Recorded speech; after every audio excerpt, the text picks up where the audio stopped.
I forgot you didn't have it started yet. I wait until there are a few people before I start recording. There's no point past that. Right on. Well, one thing I've definitely been really I've been trying to wrap my head around the whole Pelinal cyborg thing.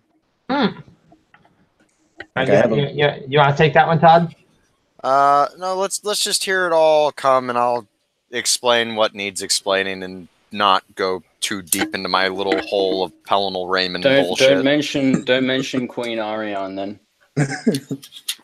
So basically, Pelinal is the thought is that Pelinal Whitestrake was a robot, or an android rather, and Pelinal is actually an acronym for prototype extraliminal interstitial Nernian assault lattice. That's what it is. So he's literally a combat droid. Right. And it says in one of the books where we first hear about Pelinal, it talks about his hand is made with a killing light. So he has a lightsaber on his hand. What that is. And so he was sent back in time. I'm unclear on the how or the why. But he was sent back in time and basically committed genocide against elves of all sorts, particularly the aliens. And this was right. And then he got confused with cats, and then killed all the Khajiit too. Just better be technically elves, I guess. Yeah, it's like they're elfish. Who you talk to. Don't let Ziggy hear you saying that. Yeah, depending on who you talk to. Yeah, now Argonians apparently in lore are like Manish or Mer now. They're Manish. Fun. Yeah, it's that whole new the new DLC thing. Oh, they're actually Manish? Yeah, they're Manish. It's this is just me being me, and this is me being me and knowing like the connections. There's a lot of connections between them and the Sayasi, which stems from some ages-old post everybody just brushed to the side. That was like the Khajiit are technically of the Murish, and the Argonians are the spawn of Boeotia and the Snakes of the East. And it's like everybody just kind of swept that on the rug because no one liked it. Right. Yeah, I don't like it. I would flip my shit if I wasn't already disillusioned with Argonian lore and ESO. So like, yeah. I don't like. I mean, the only reason I saw a picture. They had like a big shrine to Sithis in ESO or whatever, and they had like a fucking human, like a Manish head for Sithis, and I was like, okay, so the Argonians literally worship a humanoid. That's great. So like, I'm gonna go cry in my corner where the Hist are like alien beings. No, yeah, that's I'm gonna go cry. Yeah, the Hist are still alien. No. The Hist aren't alien, but what the Hist are is really cool. You all know the serpent is made of the unstars because they're like stars but not stars. Yeah, those are the Hist. What? If we read Children of the Root, right? The shadow, the thing that follows Atakoda, the Arbus, the shadow being Sithis, the void. When it eats the roots, at a point the roots keep growing inside it and keep changing inside of it. And at a point it just like gets close enough to Atakoda and just spits them back into Atakoda. Jeez. And that's where we have the holes from the void going back into the Mundus. Well, through the Arbus and all that, but back into the Mundus. That's where we get the OnStars. Is there any suggestion of a connection with Hermaeus Mora, potentially? Because the whole unstar thing makes me think of the sort of discarded truth. That depends if you want to dig and play with it, but Sermon, I believe, 31 of Avek's sermons speaks on the nature of the Atada, and he at one point says the Atada are liars, lost roots who have forgotten their true purpose. I can definitely see that. Huh. Was the whole? I remember hearing about this at various points in the different lore casts. But was the whole El Nefe where the ideology as skin ever sourced? Was that? Did we ever find out which?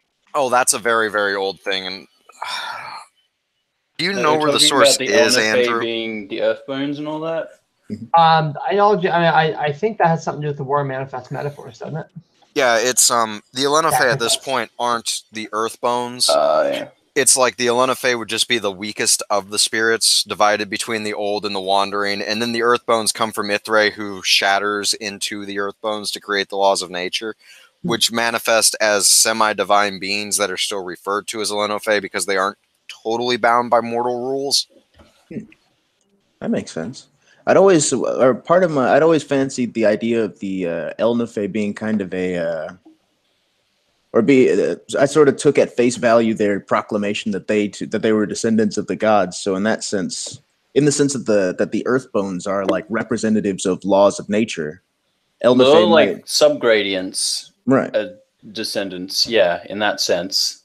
They might even be a person in the in the in the orbis. A person is like a perspective made flesh in the same way that a god is like, or an earthbone is like it's a principle made physical. A person might be a perspective made flesh in in the sense that a consciousness is something I'm smelling what you're stepping in, and I like it.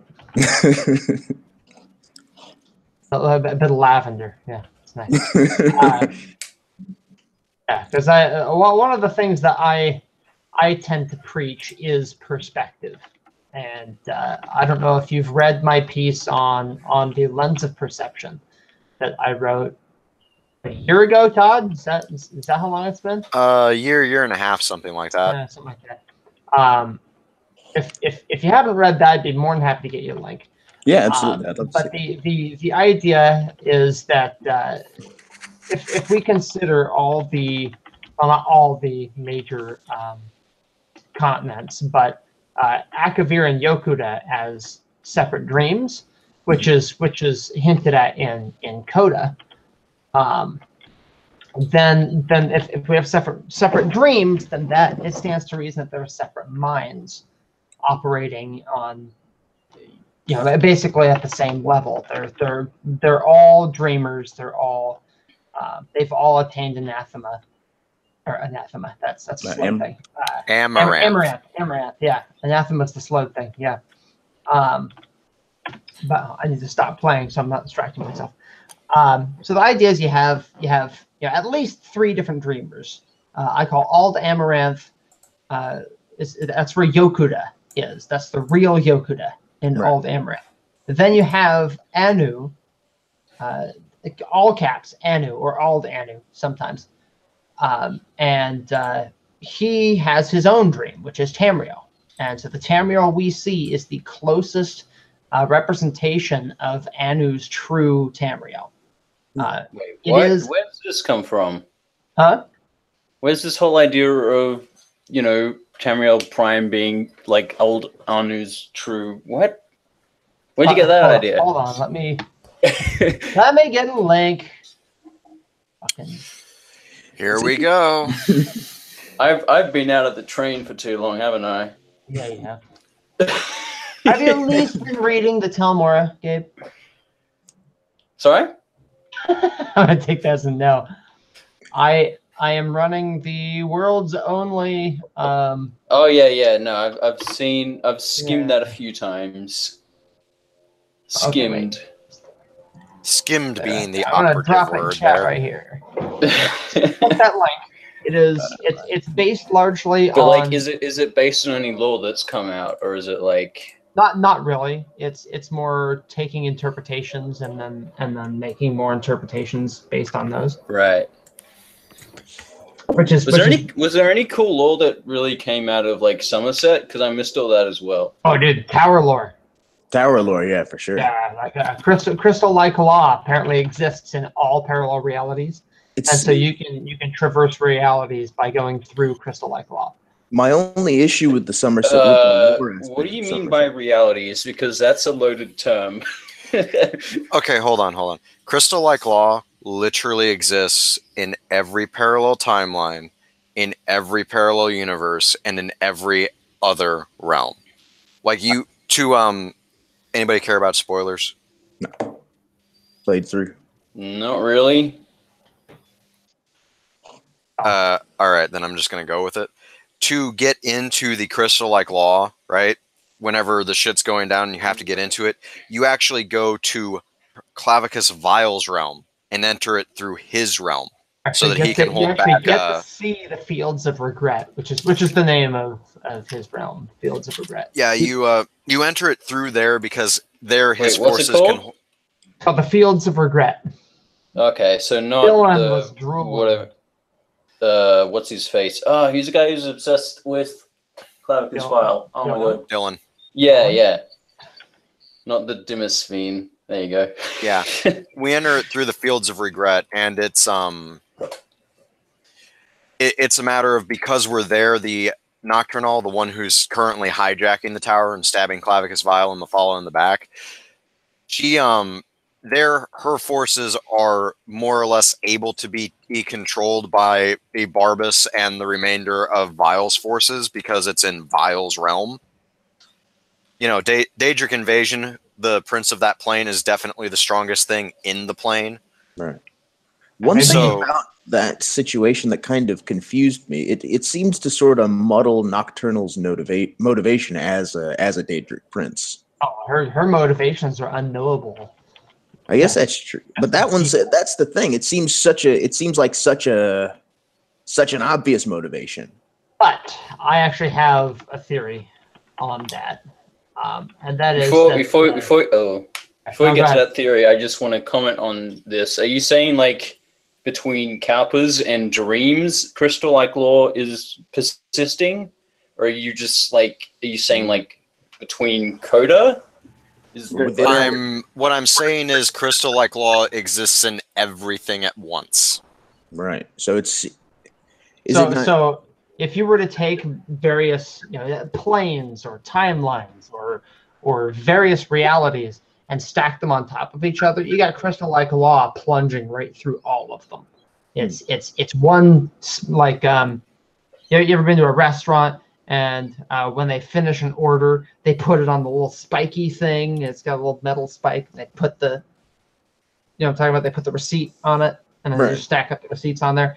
That spike would be what crystal-like law is, while those receipts So crystal-like law is that, I feel like that would be like, fucking adamantine tower or something. Is it an intrinsic property of the universe that it has to have crystal-like law, or is crystal-like law just one of the things that happens to be? So crystal-like law is still created by like the ancient Aldmer, right? Yeah. Or I mean, we could interpret that as the Almathae. Oh, hold on. Here's why crystal-like law is made by the Altmer, and here's how it exists the way it does. 2 words: mirror logic. The entire argument of the Altmer versus the Nords, the entire argument of man versus Mer, is a mirrorish it's a dichotomy. It's, on the one hand, is mortality a good thing? On the other hand, mortality is bad. This echoes into, did Anu do anything wrong? Did Anu not do anything wrong? Does Anu need to change? Does Anu not need to change? It's the mirrored logic of, you're looking at a mirror arguing with yourself. And then you punch the mirror and you get, a million other yous. Hence, crystal-like law. The law of this universe is that there is always someone else in the mirror arguing against you, because it's an arena. Yeah, that makes sense. Yeah, it is definitely the nature of Nirn to be a battlefield.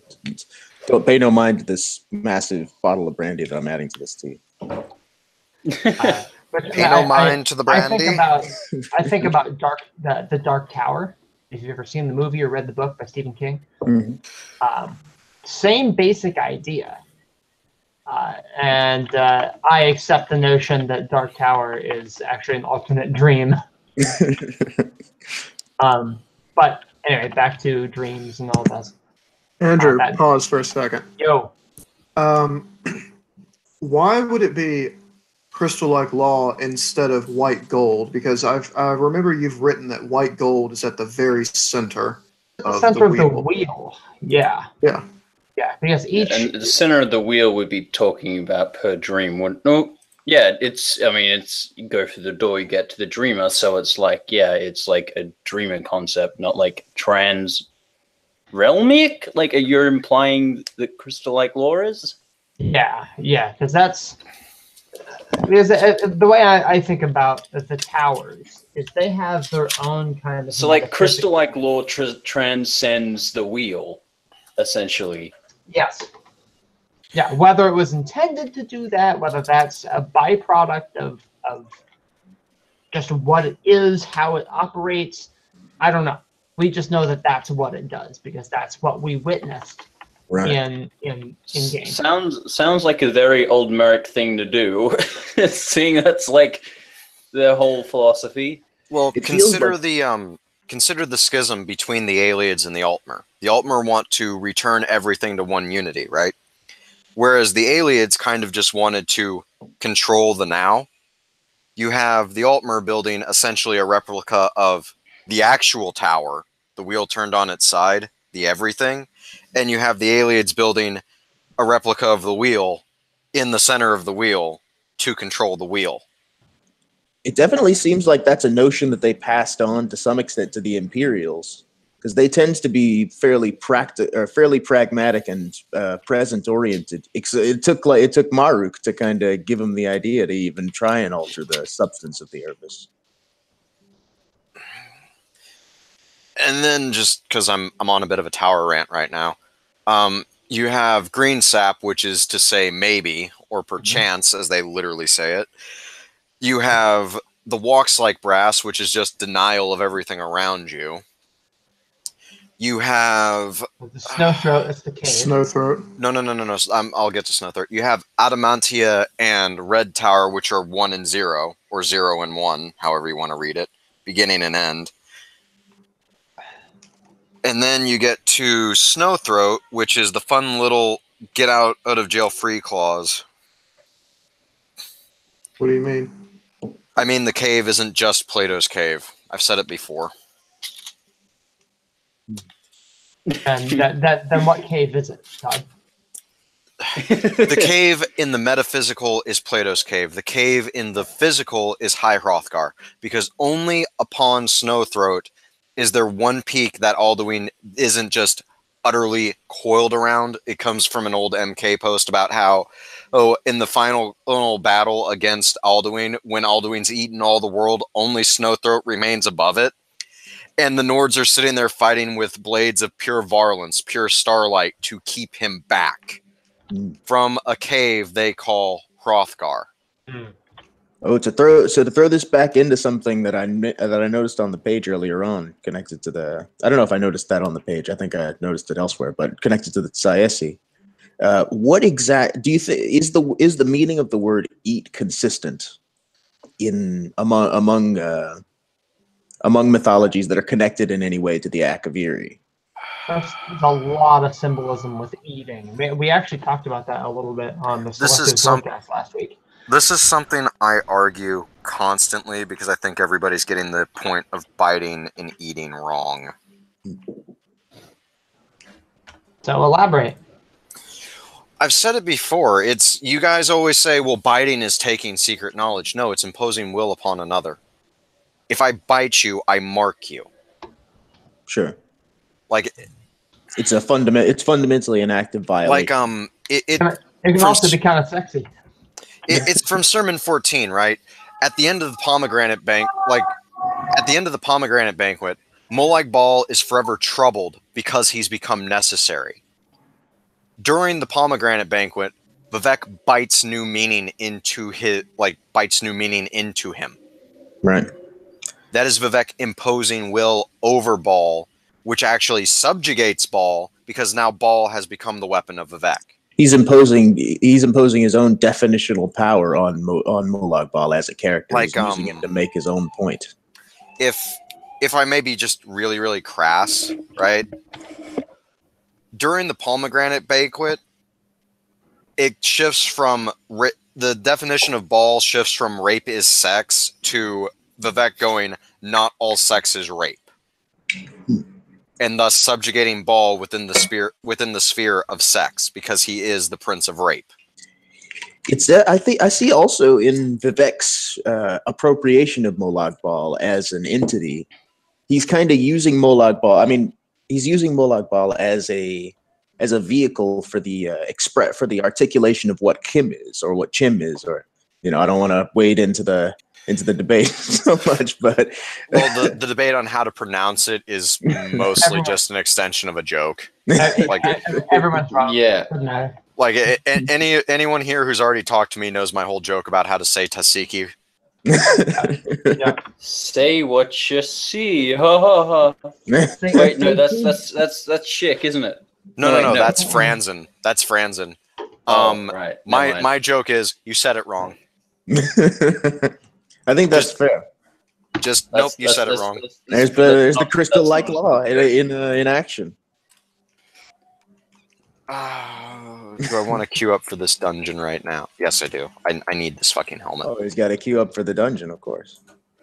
That's right. Are you playing ESO now? Is this real life? we were both playing ESO right now. Is Todd playing ESO? What have I missed out on?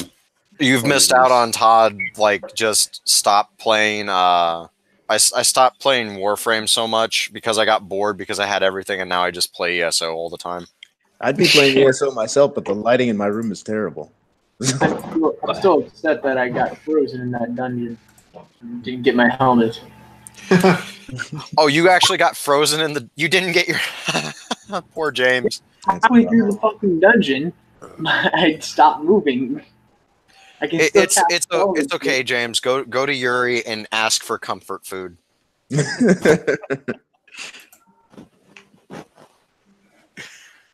For the unaware, I was actually talking to James earlier, and it was just a joke that if he got a medium helmet, he was going to be pissed because he doesn't need a medium helmet. So I told him, okay, so just like go to Yuri and be all pouty and ask for comfort food. I'm still in the process of trying to figure out what playstyle I want to sort of focus on in that game, because I know I'm going to play an Imperial, whichever my main is. It's going to be an Imperial. But not because Imperials are good, just because, I'm a sucker for RPing. Raymond motherfucking Cyrodiil. Just RP. If Helena can go back in time, Raymond can go forward.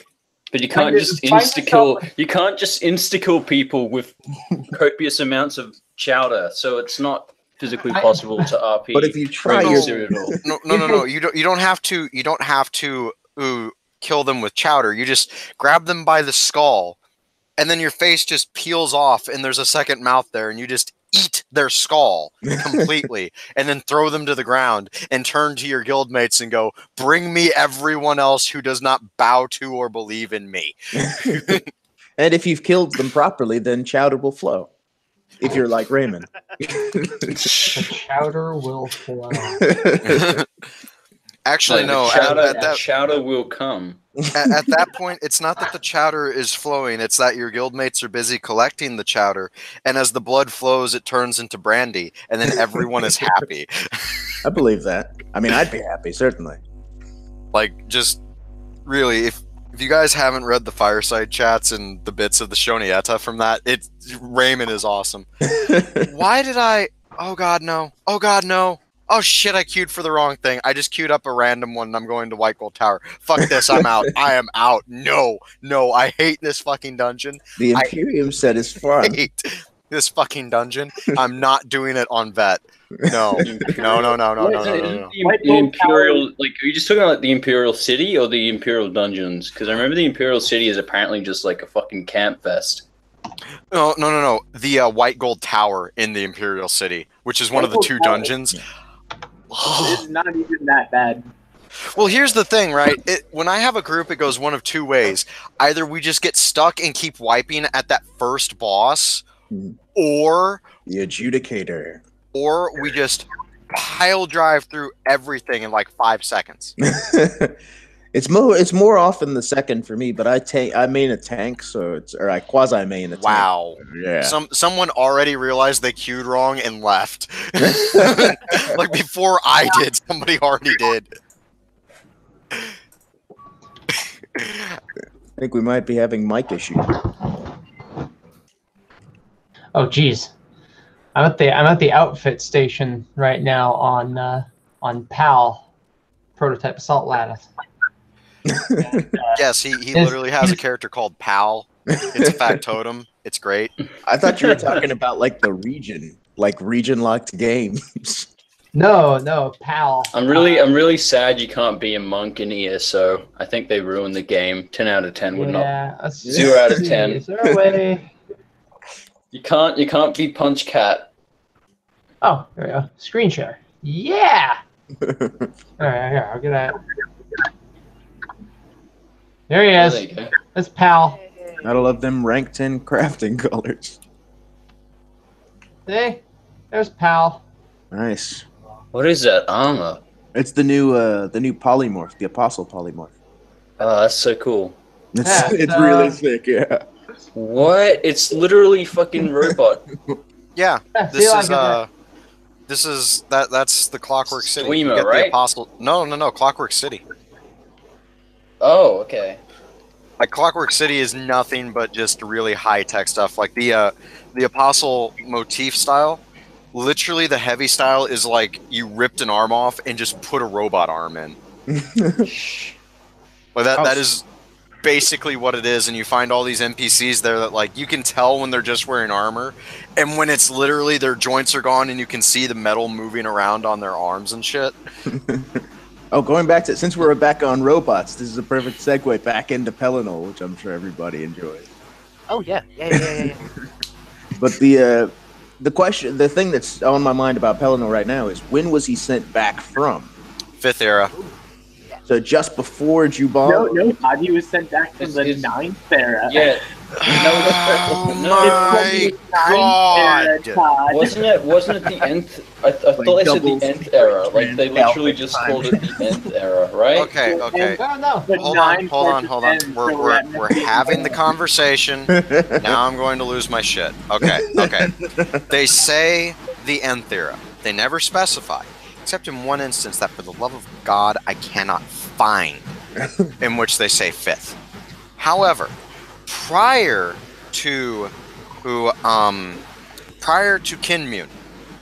it was it was commonly believed to be the 5th. The reason it was believed to be the 5th is because that was the farthest we were aware of in the timeline. Coinciding with this, by the time of Coda, men are gone. Right. There are no men in Coda. That just Pelinol was summoned as a matter of men's final desperate hope. He was created to alter the timeline in some way. He was created to defend men in their darkest, most hopeless hour, right?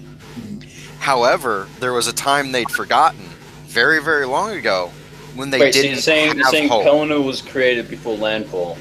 Yeah, it's like Pelinol was created for what could basically be considered the last war between men and Mer. It's like he was the ace in the hole. It's the question of the two periods before, like how after one dies there's no time, and then before one is born there's no time. It's easy to mistake those two things because they're essentially the same. And then also remember with this stuff, right? Pelinol forgot when was when.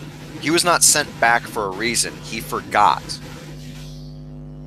He himself, hence my point of he was programmed to aid men in their most dire hour. But was Pelinol part of Ghost Choir, or is that just completely separate? I believe he was the 6th iteration of Ghost Choir or some shit. Like he's connected to it, but there's very little in Ghost Choir. Yeah. And then there's Someone's mic is making some kind of weird humming. Yeah. Yeah, the Puma. Is that the me? Puma. Gabe. Oh, it's Dandy. Not Gabe. Dan. Here, I'm gonna mute Dan. Sorry. Oh yeah, so that's it. Okay. I'm just yeah, where was I? So Pelinol was never programmed to be sent back. He was sent back due to being summoned by Alessia.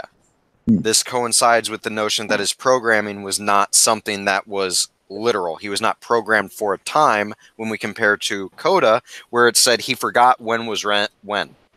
He didn't know when was when. He was told, be here for this, but he actually considered something else worse and just went, you know? Right.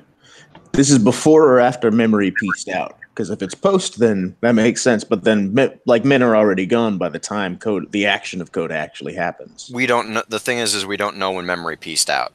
Right. Like we don't know that one. I guess that's true. Like, by the nature of the event, it'd be difficult to place it in time. And then my point being, the whole argument that it's the 9th era is because Kinmune is from the 9th era, and the aliens are a thing in the 9th era. Yeah, people assume. But Kinmune has a completely different purpose than Pelinal. Pelinal is a war machine. Nah. Pelinal is Kinmune, is Queen Ariane, is Tiber Septim, guys. Pelinal is a war machine. Pelinal is a war machine. Kinmune is a mining bot to mine raw Creatia out of Aetherius. Morakati selectives, guess what? They're secretly the Thalmor. I mean, from a if in a certain sense they were attempting different things, but things that were based in the same kind of hatred, I guess. No, I just completely made that off the top of my head to piss someone off. It didn't work. I'm feeling that. I thought I was going to get told on a rant. I'm trying very hard to cut back on those. Yeah, you're not playing Dark Souls, that's why. Oh, yeah, that's another thing. Is I'm not playing Dark Souls, so I'm just naturally calmer. A little bit happier in life, yeah.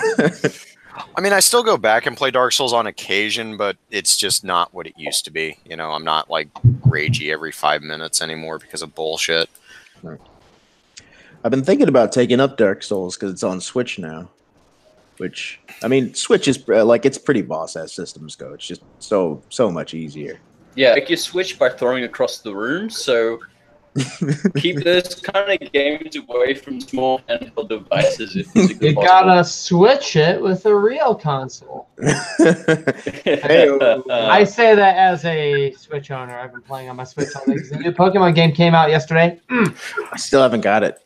I'm gonna get it on Monday though.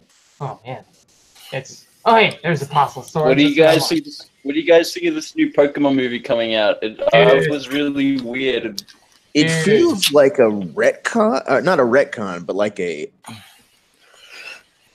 emotional retcon. It reminds me of that teddy bear movie. Remember that teddy bear movie with Seth Rogen or whatever? That was Seth MacFarlane. The teddy bear movie with Seth Rogen. It's called Seth MacFarlane. We're talking about Ted. Oh, Ted, yeah. Yeah, Ted. Oh, yes, Seth MacFarlane. Like Ted, but with Pikachu. No, I think because we've had far too many movies. And like, here's Pokemon and Friends and Hope and la la. And it's so corny. It's also a children's cartoon. It's also for children. I don't know if I want to see Pikachu banging somebody in the back of like a Costco or anything. No, that doesn't feel appropriate. This is the live action Pokemon movie I've been waiting for since 1998. You want to know what Pokemon movie I'm waiting for? Pokemon Blade Runner. No. The Pokemon movie that actually follows Pokemon Elder Scrolls. The Pokemon movie that actually follows the fucking manga, in which like if an Arbok goes and bites Scyther and he stops him with his left arm, and then Scyther slashes, he just cuts Arbok in half. Yeah. And there's just blood and stuff everywhere, and Team Rocket is literally the fucking mob running around with machine guns and shit and blowing shit up. So Elder Scrolls. Let me just destroy more childhoods while I'm at it. I think Pokemon is the previous Kalpa, right? Like the Yokudins are from Pokemon. But what other questions? But which one is more like Bowl? Where's Ruddy Man? Oh my god, Ruddy Man. Did you see that, Mr. The Ruddy Man? Mr. Mime as Molag Ball. Mr. Mime is obviously Molag Ball. You can go ahead and shove it. That's Ruddy Man is Kabutops. Easily. Ruddy Man is Kabutops. I actually name all my competitively bred and trained Pokemon after Elder Scrolls. He's literally not lying. I've seen the screenshots. It's fucking hilarious.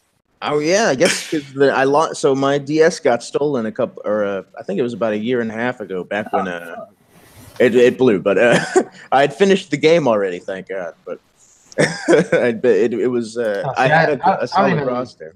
I don't even care about the game, like the story. I want the post game. I want to train my Pokemon, and I'm gonna beat people into a bloody fucking pulp. I think with that, I'm gonna head off, guys. So okay. All right, man. Maybe in another 5 years, I'll show up on another call. Okay. Who knows? See you in the next Kalpa. We'll see you at the next solar eclipse. When the stars are aligned. So check it out. Here's a shiny Mawile I have. Nice. Look at its name. Its name is Kinmune. Now I'm Kinmune confirmed for Pokemon. So Pokemon confirmed for previous Kalpa. How about this? No, this is the most appropriate thing. Oh, hold on. I'm gonna move my thing so everyone is looking. Sableye named Zurin. You know, the whole the Kalpic system actually makes a lot of sense out of Star Wars. Star Wars is in a previous Kalpa, then it makes sense that it was a long time ago. See, somebody's just sitting here talking about Star Wars, and what comes to my mind is, why are we talking about Yokuda? You know, maybe Yokuda was Star Wars. No, it literally was. Like, fun fact. Actually, it has to be. Yeah, the Sword Singers. No. Like, hold on. What is that? Thread right. He's a Magnagi. Okay, but like, serious real talk for a minute. Tess Adventures Red Guards, right? Yeah. That's literally based on some old fanfic of Michael Kirkbride's about Star Wars. I know. That's awesome. Like the fight with the Emperor was literally supposed to be like Emperor Palpatine and Darth Vader. That's amazing. The Stelvion's name is Crassius. Crassius Curio. That is great. Your joy is a wonder to behold. I think I'm gonna have to get Eevee though. I got Pikachu. I feel like that's the one that I would go for, except that now Eevee is available.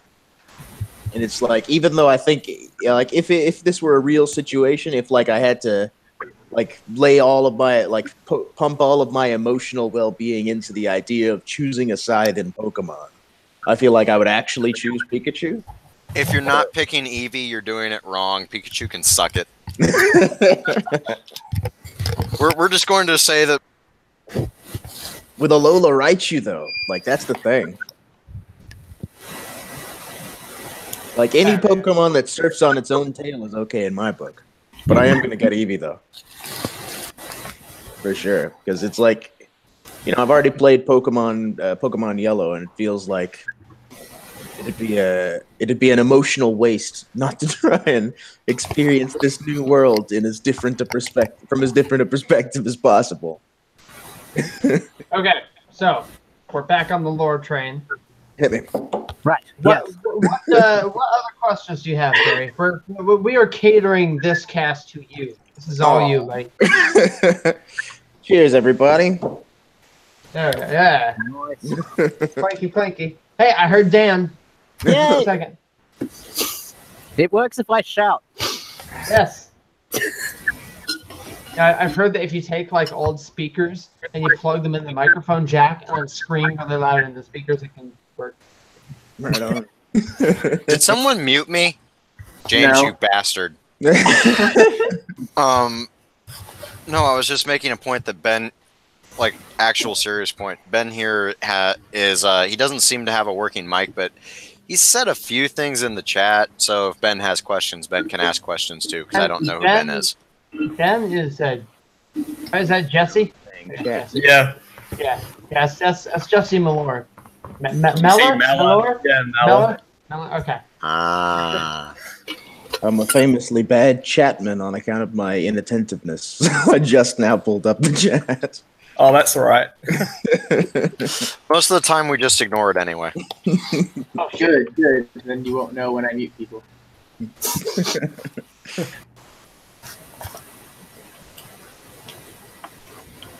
So we've already talked Pelinal. Really interested in the. We talked we've got a pretty good foundation. Like I mean, I didn't have any of the foundational. I didn't know exactly where Pelinal was sent from. I had a sense of the fact that he was, but he might not have been done with the thing. With Pelinal, can I just point out one more thing? Please. Don't mute me, James. Don't fucking mute me. This comes from the actual Song of Pelinal. I believe it's like book 1 or 2. They actually do state that his armor is from the, in brackets, the future time. And that's where we know that he's a time traveler. Like it's right. Literally, he is a time traveler, as stated from the actual source material. That makes sense. On the Lorechat cast, Kirkbride was pretty, like, he rolled with the punches on that one in a way that suggested that there was something intentional about it. Was that you asking about the Lorechat cast in the group? Oh, no, that was. I don't think so. That was that other guy. Who was that other guy? That problem is there. I don't know. I was somewhere. Know, but anyway, I will inform you.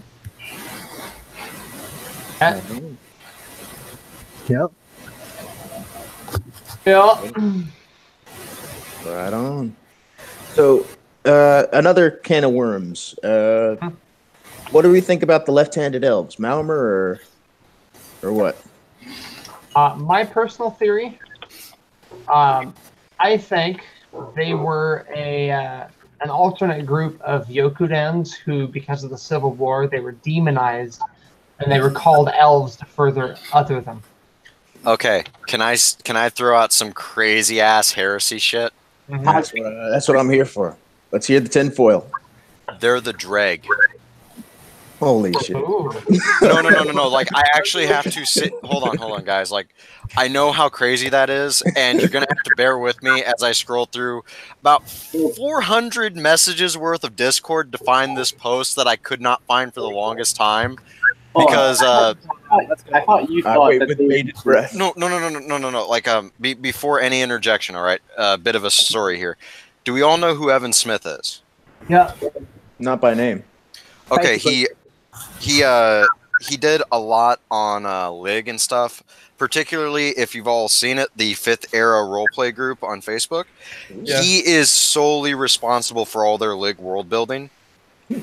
He did quite a bit. And here's the thing, right? With regards to the Dreg, he brought up something that I hadn't seen in about 6 years, and he actually gave me the link back to it. And it's kind of interesting. I need to actually find it because I recently rejoined the Discord for them, and this got into a bit of a minor argument, like not a bad one, but just a minor one. And he wound up posting it, and then there's just like 400 other. Because this was just in like the little general chat, so there's just like 400 or 500 other messages here, and I'm like, shit, where is it? Just you can control F. Hold on, I think I'm close enough that I don't have to control F it at this point because I've been scrolling for about a minute. It occurs to me that I have like a whole home bar just out of camera, like just out of the camera's vision on this desk. Or not a whole home bar, but like, close enough that I might be an alcoholic. He just keeps generating more alcohol. Every few minutes. We have found our Lord and Savior Sankin. Just grabbing alcohol out of nowhere. Just brandy, yes. Yeah. Of course. Yeah, you can be the sanguine of this chat. I think I'd like a stogie. Boop. Puff, puff. Channeling Riemann. Fuck, I'm just going to hit search. Fuck it. This is easier. I cannot seem to find it. I told you. Fuck off. Okay, now I need apostle axes. Jump. I'm a polite, this. innocent little cherub in this chat. I have apostle Yes. swords. Okay. Or no, I have the whole. I have the apostle style, but I think. Okay, guys, I found it. Oh, right on. The Republic of Hod. Republic of Hod. Let me see. It speaks of this like nomadic sunken kingdom of like they're travelers who travel from this land called Nod, which is just this amazing civilization, and these guys are constantly subjugated and enslaved by the Dreg. Mary Eyesore the Elk. This is Michael Kirkbride. That's him. And he's banned. Yeah. Yeah, he has been banned from let's see here. He's been banned from the official Bethesda forums. He's been banned from he's been banned from literally every place to talk about lore aside from the places that he just went, fuck you, I'm leaving before you ban me. I mean, it could be. That's appropriate, I think. That very much speaks to the. It's a matter of we must all remember that Kirkbride is human, and Kirkbride does actually get emotional about things he's very invested and passionate about. Sure. And that kind of comes out in bad ways at times. I'm sure we've all had that moment of just having a really bad temper. He has the capacity. Whatever. He has the capacity to be kind of a dick sometimes. Sure. Don't we If all? we're putting it mildly. Yeah. Well, what was the last thing he said to Cody Graham? He said, "Don't fucking talk to me and get away from me," and then he blocked him. That's the nature of a creator, you know, pretty sensitive, little tendency to overreact to some things. Yeah. Not really nice, but you know. I mean, is anyone really nice? I'm not. Let's hold on. As I say this, I want us all to remember. Michael Ziegler is not a person. He is a cat. Okay, he is a cat. That is why he is nice. He is that man is made of pure good. He is a cat, and that is why he is of pure good, because he is actually a cat. He is a cat walking around in a person suit. Sounds like a dog to me. Like an inverse furry. Definitely, I think cats are definitely pretty neutral good. I see Dan's approval. In the chat here. Very. He min-maxed his brain. Truth. High truth. Damn right. I only said that for the video. Well, I mean, let's be honest here. It is the truth that Michael is actually a cat, and he can either come in here and defend himself, or we can just concede that he's actually a cat. I think in the absence of any objection from Michael himself, I think we can all kind of agree that he's a cat. Having had this discussion with him before, it's not that he objects, it's just, oh shit, they know. His mother was an alpha. We just have that information now to sit on or to use as we see fit. Distract him with laser pointers and promises of food. He has become immune to the catnip. He is the evolved cat. Jesus, they're getting smarter. Now we need food. Still works. Food and promises of warm places to sleep. That would work on me. The spice. Scans the mind and makes space travel possible. The spice must flow. It is not the spice. It is the sugar. The sugar that is found in the coffee. The moon sugar must flow. No. The coffee must flow. Oh, like just straight coffee. I thought you were talking about the... Oh, yeah. I mean, the coffee must flow. Do you think there's someone out there who just drinks like actual coffee grounds? Like, they're not going to dilute it with that water bullshit. Just... I mean, if jails exist for anything, then surely... Hold on. I want... Since we're on coffee and just stupid shit people have done, this was something my stepsister did, right? You know how you drain water into coffee to make coffee, right? She used Red Bull and then took that and drained it back through the coffee strainer to make stronger coffee. Man. Could she see sounds? Sounds like the... if the legends are true, The water of by life. which I mean, yes, I am well aware of what happened. Her and her friend who drank it were peeing blood for 3 days and had to go to the emergency room. Holy shit. Jesus Christ. Hopefully they became the Kwisatz Haderach afterwards, though. I don't know. Yeah, it was just like, huh. Otherwise, that was a manifestly unfair process. It was just like, wow. Yeah. Good thing you tried this, so I know never even to attempt it. Good. Let's make a note of that. Noted. Do not run Red Bull through your coffee strainer. It is a bad idea. Red Bull coffee is a hard no. An extra strength Red Bull coffee is a very hard no. Adamantite no. Okay, so lore. Okay, back to actual lore for a minute. Let's talk about something interesting. Right on. Not to imply that Red Bull coffee is uninteresting. Speaking of Red Bull coffee, what about Riemann? I know precious little about him. I mean, all right, so it'll be weird. Now that you've asked that question, I'm going to leave for the next 20 minutes because I know everything that Todd's about to tell you. Lots of. I'm fighting my urge to scream Raymond motherfucking Cyrodiil at the top of my lungs. I know that he, basically my knowledge about Riemann is that he potentially re-legalized, I know he was Dragonborn, I know he potentially re-legalized Daedra worship, and I know that he could ejaculate on command. But I know very little else about him. Dragonborn. What else is there? Yeah. Here's the thing. Not actually Dragonborn. Ooh. Here's the thing. That comes from a 4th era blade translating a text from the Sayasi invaders, right? Mm-hmm. Now, here's the thing. The literal translation is, we were looking for you or for one like you. This Blades agent assumes it to be Dragonborn. However, if we go over to the good old fireside chats, which I only have backed up and, hidden in various places like 15 times to make sure I never lose these, because, Raymond is so much more than a Dragonborn. He is a flower child. He's an actual player character. No, he's as James said, he's a flower child. He is literally something that is beyond most everything else in the arena.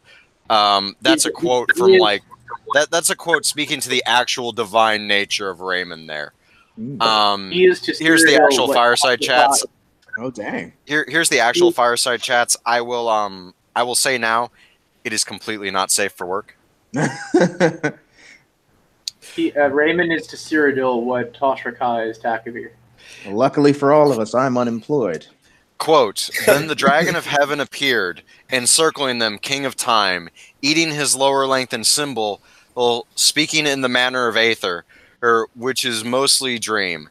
This I do command, for Raymond was conceived of the imperial earth, and by his sacred measure he shall be as it should be, of an immortal fire that binds the heavens to the mundane, light made man and order, forever fed ever by the seed of first stasis, Anon Anu. His wives will share forever in this blessing of beauty. If this should be so, their fair aspect frozen eternal, youth radiant unto the ending of days. Ad semblo orbex ad semblo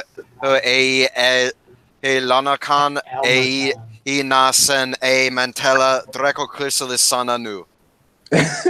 So this is like Anu, like wild college days. He's like, it'd be really cool. Study now. No, party now, study later. I love hearing you try to read Elnofex. It was quite honestly painful, wasn't it? Yeah, I know, I'm bad. But hold on. And this is the fun bit where I get my just shouting Raymond motherfucking Cyrodiil from, right? I know the exact quote he's about. Keep it with the general tenor of the Pellinal chat. Yep, Raymond took off the knight's helm during this accusation to see the vulgar mouth more clearly, the lips and teeth that framed him to this barbaric angle, and then the Kaimel Adabala in his forehead erupted into balefire, saying, "None but ourself." Raymond then bit out the knight's teeth with his own, growling against this new known power, worrying the lower jaw until it tore free. His hands held hard against the knight's flailing and now tongueless chokes, and his biting increased into a skipping blur until the knight's own face exploded into his own. Raymond then had two aspects of himself. A rugged mask of the West hanging... Oh, shit, it cut my quote off. A rugged mask of the West hanging from temple to neck, and through its tears the glow of righteous Nibbin. And to said Hyena and Shaniet he spoke in this manner, saying, "Tell me now what else does not believe in or belong to me." Well, that's fair Raymond enough. motherfucking Cyrodiil. That's What about about, his, yeah. what about when he was placed on the throne as a newborn baby and then spoke with the voice of a man? I am Cyrodiil, come. Can you Also, imagine, like, hold fucking, on. fucking mini-me on the throne? Well, if Yes, this is my kingdom. if I may just make one little interjection. As I say Raymond motherfucking Cyrodiil, that's actually a double thing. Who do you guys know the name of the woman who found and adopted Raymond and basically raised him? Sienna. Artha? It's a Sienna, or It's Shoniette. Ooh. Literally, his definitely eldest Martha. wife is his more or less adoptive mother. oh right, no, Sienna was the shepherdess. Oh boy. It might have been Sediana. Point being, it's one of his three wives. Mhm. Like literally, he's banging his own mom.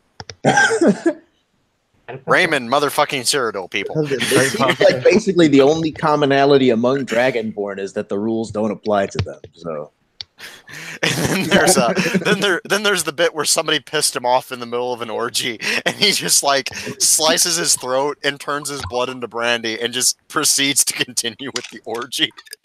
As you do, really. I can empathize with Raymond. that. Yeah. As a native Louisianan, my blood is 40 proof, so fair enough. The Australian approves. Oh, where is it? Like it's just like this guy reaches some insult. Somebody cuts his throat. Oh, and when one of the wives, like Raymond cuts his throat, when one of the wives like leaves for half a second, he just like pulls her back and gets back to it, and like the blood just like turns into brandy. And Raymond gave his acquiescence, willing his blood into brandy for his younger wife to drink. And when one of the lords of Colovia, the Kvechi, hissed out in impatience, hence it so unnerved the beggar king of Boromut that the latter beheaded him without rising, placing his sword back quickly onto the steps, now drawing the sweet fly haste to the nectar, or some stupid shit. Like literally, Raymond's just turning everybody's blood into brandy and shit. I like to think that everything that's said about Raymond is extremely literal. Yes. Literally, from the Pocket Guide to the Empire, there's actually a unfiltered version on TIL, which is brought up in the fireside chats, in which under the note of Sanguine, it was said that he frequented and then eventually stopped attending Raymond's court, which it was just too much for him. Yeah, which Kirkbride literally explains as, no, Sanguine, Vivek, and Mafala were all there, and then at a point they just couldn't anymore because Raymond out Daedra the Daedras of debauchery and sex. Listen, man, you gotta calm down. And Raymond's just like, get back on the table. Give us time to get a glass of milk or whatever. Come on, man. It's like it's like Futurama, the Death by Snoo Snoo episode. Death by the spirit is willing, but the body is made of flesh and weak. Daedra where Snoo Snoo has ideology. And Raymond's just like, I don't care, no. Either help or get out. I feel that. And this is just like the entire basis for my argument that no, Raymond is not a Dragonborn. He is so much more than damn Dragonborn. He's just a literal, yeah, he's pretty much as close to the dragon incarnate as you get. Yes. As James says, The spirit is willing, but the flesh is spongy and bruised. Zap Brannigan. It's like, I mean, at some stage, it's like you look at the Daedra, and if you took them and made them literally human, the stuff they did would make no sense. Yeah. So it's like you look at Raymond and you're like, oh, hey, there's this utterly psychopathic person who's doing all kinds of crazy bullshit. Raymond is just pure god, id, basically. Yeah. If he's in essence a god, then sure. Like he can kind of do whatever he wants, basically. I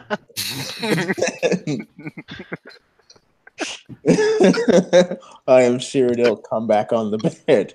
Ramon Cyrodiil. Okay, hold on. Raymond Cyrodiil is a terrifying dom, and I would be fucking frightened. Okay, hold on. This is another thing, since everybody keeps saying Raymond is the dragon, Raymond's father is Hrol, the healer and seeker of the kingdom. Raymond's father, Hrol, is the space gods, plural, the oversoul of the space god. From beyond Lost Twill, that's true, because they never really specified exactly which city he came from. No. It just says beyond the Twill. And in this other thing that Kirkbride did that I have to find the quote for, because I don't think I actually saved this one because I think it's just a quote thing. It's he literally says space gods begat Raymond. Like that. It's the very deliberate inclusion of the plural gods that makes me go, this is more than just Lorcan. Which fun fact, we always describe the Oversoul as Locan, but if you spell Hrol backwards, it's plural, like Lorh. It's just removing can from Lorcan. Right. Which, if we put on our tinfoil hats and go into the crazy land of Todd conspiracy theories, to quote Yoda, there is no try, there is only do and do not. There is no can you, just do it. I'm pretty sure that's what Raymond would have expected of us all. Fuck. That is right, Lorcan. You can sit here and be bound forever by the notion of can't, or you can just go do. Go heal the kingdom. Fuck that hill. I mean, And that so feels like make love unto a hillock. I actually have a picture of that. did love unto Please share it in the chat. I will. Let me see if I. Hold on. First, let me see if I can. SFW. Like, if you have like an image of Hrol like actually stabbing his member into a hill. Yeah. That's pretty badass. Let's see it. I need to see if I can share it here, or is there some way to share it here? Just paste it in the chat. Post it in the Facebook chat. Okay. Rule 34. .pahil. Or better yet, no. I'll just I'm just gonna throw this up in the Dream Sleeve group because fuck it, I don't care. Everybody else is going to be thoroughly confused. If there's anything the past couple of years have taught us, is that friggin' Zuckerberg is not paying attention. You can do whatever you want, basically. Like the thing is it's not like super bad, but it's still like this is literally Hrol pants down, fucking a hole into a hill. It's just you kind of need a bit of the context to understand it. It's just a man lying on the ground. What are you guys talking about? Well, no. You can actually like see his pants by his ankles, but still, he's just viciously humping the ground there. I'd like to have been a fly on the wall at like the next employee evaluation. Or like the next company meeting with King Hrol. Like, so I understand you guys have some concerns.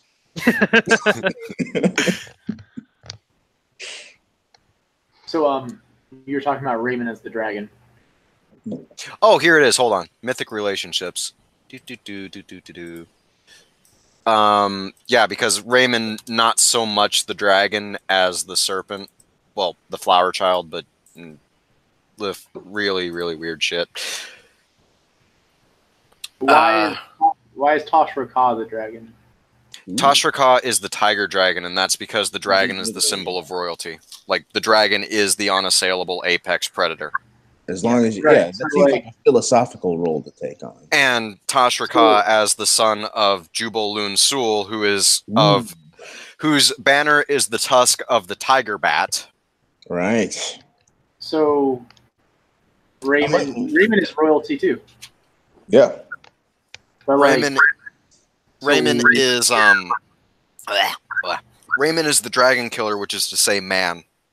It definitely seems like to be royalty in a Chim sense, you just kind of have to think you are, like, more than anybody else thinks otherwise. But Todd, like, Raymond is royalty too. James. My point is that the thing that kills a dragon is man. Raymond is man. Like, yeah, are we saying man is man, or like man is immortal? Are you saying we need to stick it to him? Stick it to man or stick it to No. First, I get the joke. Second, I'm not saying mortal. I'm saying the idealized concept of the Dragon Slayer. All right, cool. The idealized alpha fucking apex of humanity. Like, and does that stem from Lacan's opposition to Akka? Not so much Lacan's opposition, but just what would be born to the arena. Like, we see all this excessive just drink and fuck and all this shit in Raymond. It's like, to take up all the virtues of men, he has to also take up all the vices of men. It's like the strength of the dragon is basically defined explicitly by strength, in the same sense that, like, the Greek gods were gods only because they were stronger than anyone else. There's no specific set of traits associated with being the dragon in the sense that Raymond was the dragon, except the fact that nobody could beat him.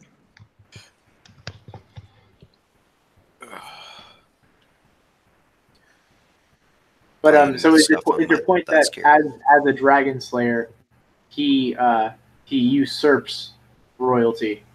He literally usurps Oriel and Akatosh in the Tamrielic pantheon for a time. Like, he is the head of the pantheon, and then Talos comes along after, 800 years of the dynasty being dead. Right. But then Talos, in a certain sense, he has to mantle Rimmon in order to be Talos. He sidesteps that and becomes Lorcan instead. That's true, yeah. But then he doesn't do it alone. Or he does in a sense. He is definitely mantling Lorcan on his own, but he can't fully approximate Lorcan without the others. Well, he's also 3 people, so... Yeah, that's you did say Talos, not Tiber Septim. Yeah, Talos is 3 people, so... Yeah, Talos is the 3 of them.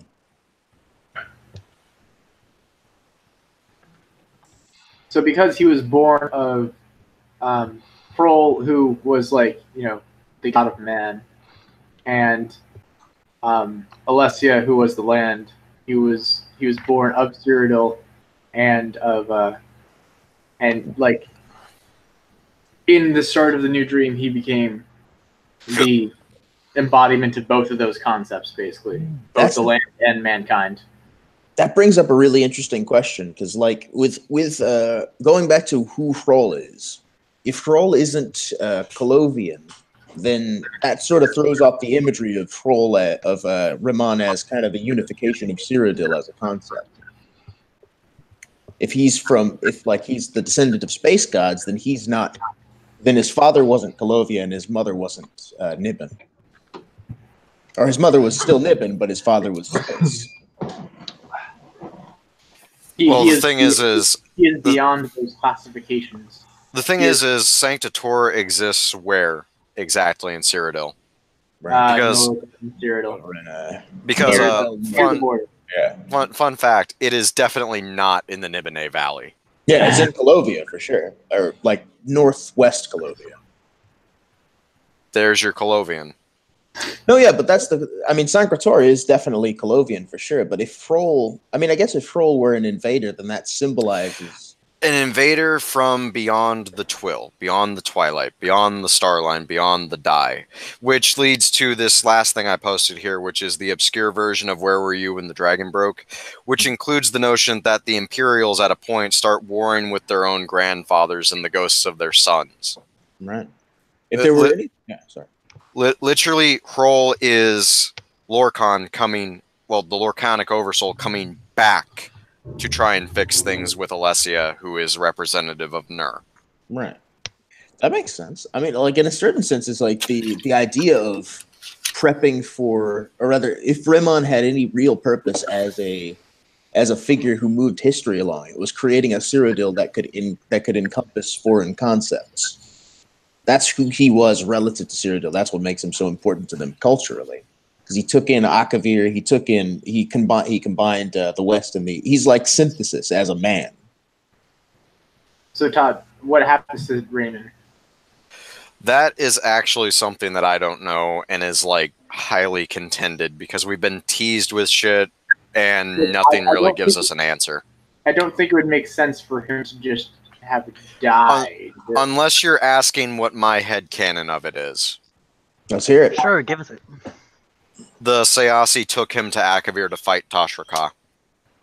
Oh, who won? Flower Child v. Flower Child. Who was the floweriest? Did they both Sunday.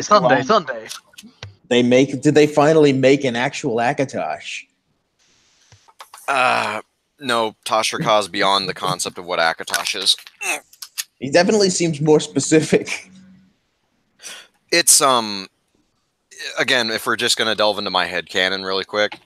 Akavir is entirely like based off of a different sort of concept altogether than that aside, just to compare Akatosh and Tashraka, Akatosh is much more like the today and everything that is encompassed with today, whereas Tashraka is the future and anything encompassed within the future. You can see how that presents a myriad of more possibilities than what exists in the now. Yeah. And it's like there's definitely an aspect of the unknowable in Tashraka. Well, just in how we're given Akavir in general. Yeah. So Todd, Tashraka relationship to Grey Maybe. In what regard? So the future is itself a Grey Maybe. Point missing over my head here right now. So I guess Grey Maybe as an embodiment of the idea of the unknowable. Are you asking me? As the embodiment of the idea of possibility. Oh, okay. Are you asking me in regards to like specifically my variation of headcanon for shit? Yeah. Does it have any relationship? Is my question. I'm going to link something, and I'm going to tell you that I wrote this, and I'm going to tell you to read it. And this time, no, you have to actually fucking read it. Let me find it. I'm too much brandy in to actually read any combination of symbols, but I can definitely do it later. In like the first few paragraphs, and I know it's not going to make too much sense because it's not. It's supposed to if you actually know what the fuck I'm on about, and if it's not, then congratulations, you're like everyone else, and it just doesn't make sense. That'd be a shame. I mean, both would be a shame, but it would be a particular shame to be like everyone else. Here we go.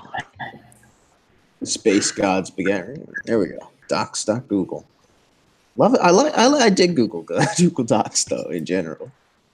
And that's a very arbitrary opinion. It's not based in any particular. And within the space between space, the great river flowed, directionless and without order.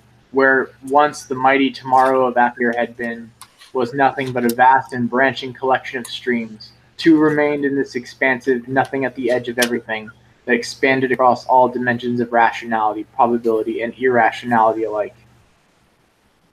And if you where is it? It's, let's see here. Tosh getting pissed off.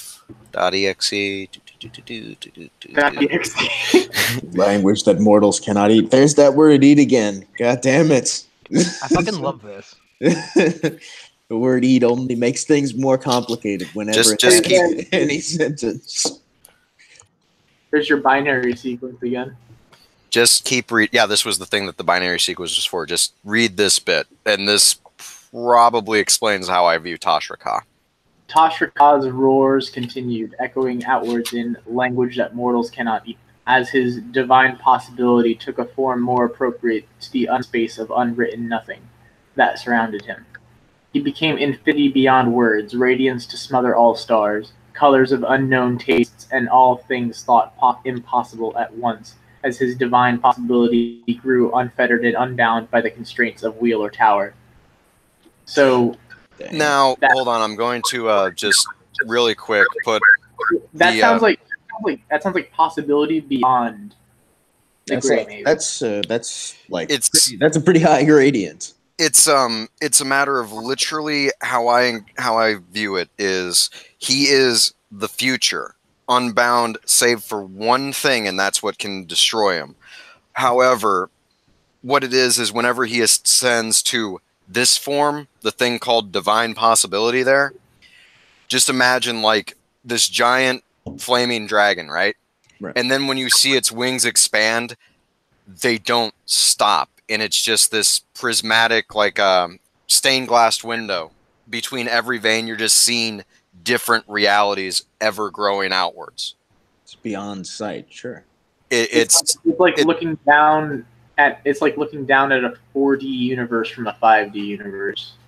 I'd say a few dimensions above that, even. Like, consider it not a universe, but a multiverse, and it's all there, and you're seeing it in front of you. It's like the total perspective vortex from Hitchhiker's Guide to the Galaxy. So, like I said, this sounds like possibility beyond the gray maybe, because it says unbound by Wheeler Tower. Right. There's in this particular instance, there's nothing binding him. So the gray maybe it's bound, but Tashra Ka is not in its possibility. It definitely seems like the kind of like if you like the idea behind the universe is to challenge whatever the status quo is. Whatever is the status quo, if you challenge that, then you can mantle the universe. You can mantle the present. So the idea of like there being a like even beyond Nirn itself, even beyond the various possibilities of what Nirn could be, whatever it is, you can mantle it seems to be the moral of Nirn, I guess. In the same way that the moral of Star Trek is, if it has a heart, you can kill it. The moral of Nirn is reach heaven by violence. Right. The moral Jubal tried to teach everyone was reach heaven by love. I mean, he won. Tried. He did his best. But we didn't get it. If we devolve into my headcanon, it worked for a while, then Vivek got involved again and fucked it all up. Well, I guess that's kind of the problem with Vivek ever fully, succeeding in their plans, was just that in order to get where they are, Vivek has to be the most self-centered motherfucker in the world. And you just kind of can't carry that through. Sorry, go ahead, man. Oh, sorry, I interrupted you. I was just commenting relative to that in that sense, Vivek was Numidium. Yeah, which is ironic. Yeah. He had to delete all things outside of himself. In that sense, every Chim aspirant is Numidium. It's like this horrible irony that in order to escape, you have to also be trapped. Yeah. What is this about deleting things to achieve Kim or something? Or rather, in order to achieve Chim, you have to see yourself as equivalent in value to the whole rest of the universe, right? Not really. What is Chim? I mean, I see Chim as you have to take the knowledge that you are inherently very, very small relative to everything else, relative to the totality. And you have to ignore that on the basis that you have an intrinsic value, which the fact that the rest of the totality exists inherently contradicts. Why does it contradict? Well, Chim is essentially the realization that the difference between 0 and 1 is greater than the difference between 1 and any other integer or any other number. So if you recognize yourself to be something inherently separate from the rest of the universe in a way that it can have a value extrinsic from it, or a value that makes the rest of the universe immaterial to you, then when you come to understand that the universe is out there and it's so massive, then you can say, fucking so what? Well, the thing is, it doesn't have to do with everything else being immaterial to you. It just has to do with you recognizing the fact that everything else is the dreamer, just like you're the dreamer, which means that you're just like everything else. Like, you are everything. You are the Godhead that is experiencing your experiences right now. Right. So if you're the Godhead who's experiencing his experiences right now, then you do exist. Well, you exist because you're the Godhead, right? Or, well, not, I guess not because you're the Godhead, but you are the Godhead because you exist. But you wouldn't necessarily, I guess the conflict is that you wouldn't keep existing if you knew how insignificant you were or how insignificant you looked compared to everything. To call yourself insignificant would be to call the Godhead insignificant, which would be to contradict the premise, because you're only calling yourself insignificant in relation to the Godhead. Yeah, I agree. But if you are the Godhead, then you are equal. Well, I mean, if this shit was simple, then everyone would do it. I mean, you're like, to bring it back to the concept of El-Nofé as embodiments of universal principles, or as proofs, as mathematical proofs made flesh. The idea that like, if 2 + 2 didn't equal 4, then none of the rest of the universe would make any sense. Right. With me, a person like a person by being says 2 + 2 = 4. Okay. I guess that's what Chim is. Well, Kim at its, as I understand it, is just understanding that you are a part of the dreamer, and then saying, well, cogito ergo sum, I am experiencing these things right now, therefore I must exist. I agree. I think that's true, and I guess it's like, to add on that, to follow up from that, the idea that I see as the core of Kim is that to be at all is to, like, the idea that truth is inseparable from truth, that truth can't be divided, or to be a person, to possess a separate identity from the rest of the universe is to be 2 + 2 = 4 in a world that doesn't process the rest of it. But to achieve Kim is to understand that truth can't be divided from truth. That being one person and 2 + 2 = 4, all the rest of the truth in all of the rest of the universes follows from that. So to be yourself is to be the whole universe. It's not a question of one being different or better than the other. It's a question of one being true and the other also being true. So both being manipulable by one another. Exactly. Right on.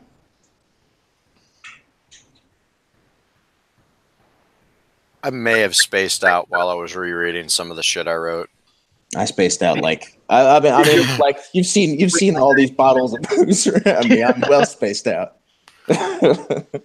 Todd's rereading his shit like, what did I mean when I said that? No, more so it's eliciting the emotions I was feeling when I was writing it. That's the best, man. And the worst. Yeah. You okay? Yeah, I'm fine. It's just I probably should never tell anybody what the fuck some of these words mean. Todd, you should tell me all about what those words mean in private. I mean, I can tell you guys because I don't really care too much, even though we're live right now. Like, go for it. It would be one of those read through the thing and just start asking questions. But also, most people are kind of a little tipsy at the moment, and I know that. Oh shit! It's past midday. I can start drinking. My my writing is it's a thing where I'm good at mimicking other things I've seen, and so in preparation for writing the Forbidden Dialogue here, I may have just reread all the sermons about 3 times to get a feel for how to write it. Creation is an active synthesis, right? Yeah.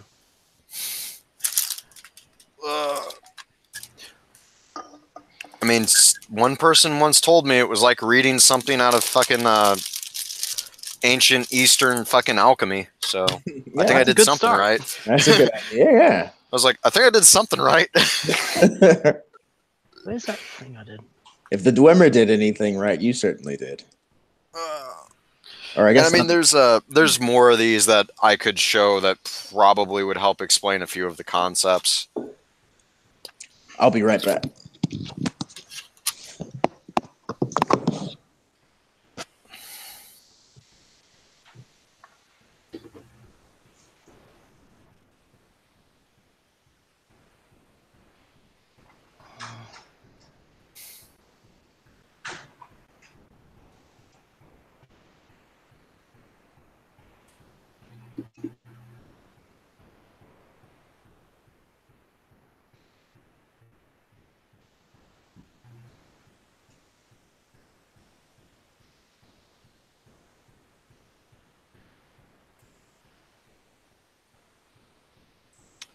Intermission.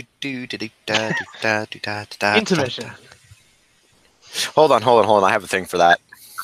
Sweet.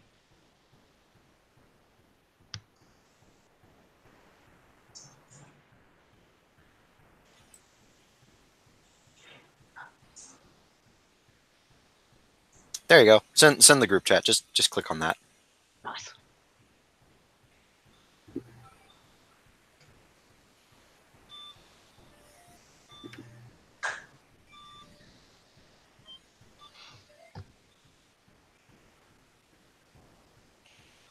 And while I go and fetch some alcohol to join everyone else, Happy birthday, bittersweet Prince of Teeth. I love Yeah, it. that's where the line Prince of Teeth comes from. I love it so much. Though, admittedly, that was written for me, not by me. So I know. it's evolved a little beyond. It was written for your birthday. Yep. About 4 or 5 years ago now. Whatever. James shared something that a friend wrote for me for my birthday, and it actually is where the line Prince of Teeth comes from. Ah. I have a bunch of his shit in my library because I collect. And I shared, so. Mac just said that Mac just sent me fuck Nords, all hail the Khajiit. He's been talking to Catman, hasn't he? I don't know, but he's flip-flopping back to Khajiit again when just earlier today he was saying fuck them. I'm just like, my dude, I'm just like, my dude, you realize Catman's lying to you, right? Like, we have to understand that the only way the Khajiit Pantheon works is either A, the Khajiit are literally the only ones who know what the fuck's going on, or B, the Khajiit are full of shit. and it's definitely B. It could actually, I would say it's B. Azura is full of shit. Actually, my counter option, which is C, is that the Khajiit are fully aware of what they're lying about, and they're trying to manipulate the fucking moons into manipulating the tides to control collective memory and make it seem like they're always right. Hey, I mean, they need to, right? Like, if the Khajiit are always full of shit until everybody needs to live on the moon. Yeah, right? I think it's B. I also think that you're just like, nah, man. The Khajiit are just flat out full of shit. No, Azura is full of shit, and the Khajiit are naive. Azura is definitely full of shit, but that's her nature. Mm-hmm. It's her nature to be full of shit and to rewrite history. That's why she rewrote history. Yeah, she's a mirror. In that sense, she mirrors the Dragonborn. Or I guess the Dragonborn mirror her, or they represent the same thing. She's like a Southern aristocrat rewriting. Yeah, she's a Southern belle. Yeah. Azura has bigot barbarian. Be gone before I forget I am a lady. Azura is a Southern belle. Azura has Scarlet O'Hara, I think. This is your act, not my act. New cutting edge lore. Azura's got that biscuit thickness. I'm just picturing Azura with like this nice pitcher of sweet tea, just staring at you. Hey, John, Kymer, won't y'all come in from the cold? Y'all come back now. You hear? Yeah, just have something sweet to drink. Oh, it's in my nose. Fuck. See, I have that effect. My wife always gets mad at me because I make her laugh while she's drinking, and she accuses me of trying to kill her. Okay, I'm gonna be a selfish bastard for a second, right? I would like to spin back to that forbidden dialogue thing I shared. I can relink it if you want. Absolutely. Let's see it. What about does anybody need me to relink it? No. I think I've got it. There we are. Pulled it up. Just gonna relink it again anyway because fuck it. Fuck you. Just relink it. Fuck you. I'm into that. That seems fair and natural and right. Okay, so here's the thing. I want you to look at those ending words, and this is the little bit from the next part of that I'm going to give you. And I want you guys to tell me what you think those words mean. What, the ending of the word? Hold on. Yeah, the ending of the words is, and then the two words there. What do you think that means? I think it means I'm having a stroke. I suppose. Where are we looking? The two things I shared there in that document at the bottom, it's like in true sermon fashion, the ending of the words is those two words. And then this second bit here that's just a wall of text is literally the next paragraph. Oh. I mean, that's definitely a bold start to the first word. Forbidden dialogue. Whose is this? That is mine. Oh, okay. Nice. The end of the world. Is this even something that we should be able to piece together? I feel like I need to read this sober to understand what these last two words It should be, but you have to kind of have the proper mindset. Is this a say essence thing? No. Like, it definitely feels implied by the rest of it, but I think I need to be a little more of myself. This is the thing. The say essence bits to the shit that I'm writing, that's like just a path to divinity that's not entirely necessary. It's not all about say essence. At a point, it becomes more about how to save a destroyed amaranth. So the divinity isn't necessary, or the path isn't necessary? The path is a way to divinity, and divinity is necessary to do the thing, but it's not the end goal. Okay. Kind of like how Kime just is a byproduct of failing to become an amaranth. Right. It's like if you fail to become, it's based in selfishness rather than love. But understanding of the self is the basis for love. You have to know who you are to love anyone, presumably, or truly.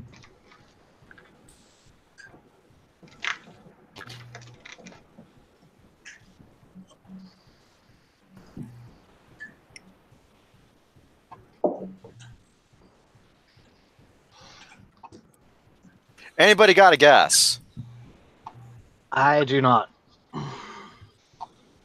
I can scarcely read, so you're like, I am so fucked. I can't read. Like I'm halfway to the point that I need to be. I'm going to a fucking yacht party on Lake Michigan, which is it's gonna be interesting. But I'm pre-gaming it because I don't want to pay like $80 for drinks out on a lake. I don't blame you. So are the two words, like, are there meanings actually in that paragraph? If you can piece together what is from that paragraph, you could probably piece together what they mean because it elicits an emotion. The two words are what basically make the emotion.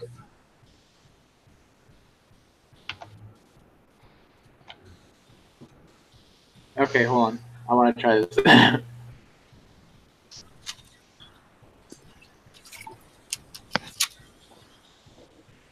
I will also tell you right now, those two words are me fucking with them. They're made-up words. You can't go to Google. Motherfucker. Distinctly Kirk Bradian move. I'm going to go test my tanking. Okay. Does everyone just like want to know what the fuck it means? Yes. Hold on. Why wouldn't you just start with that? I was going because I am a dick.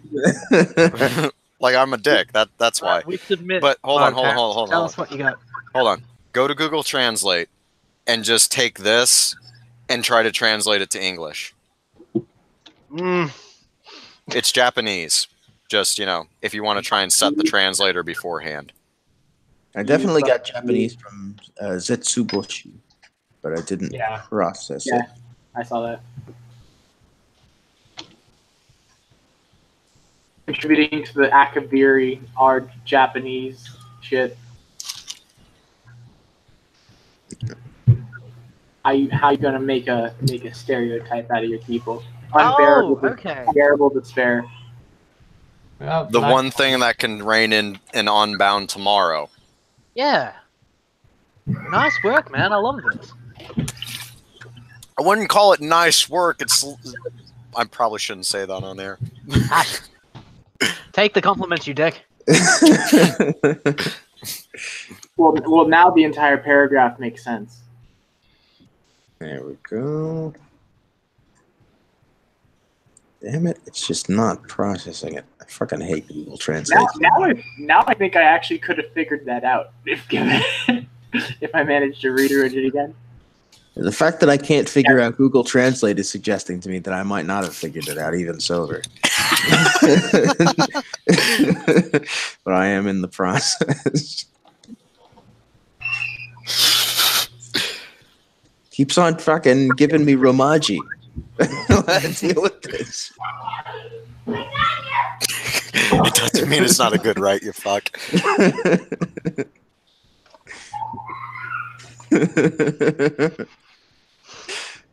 See. Literally, okay, I'm seeing that now. Right on. No, yeah, this is for sure the kind of lore crafting I'm most into.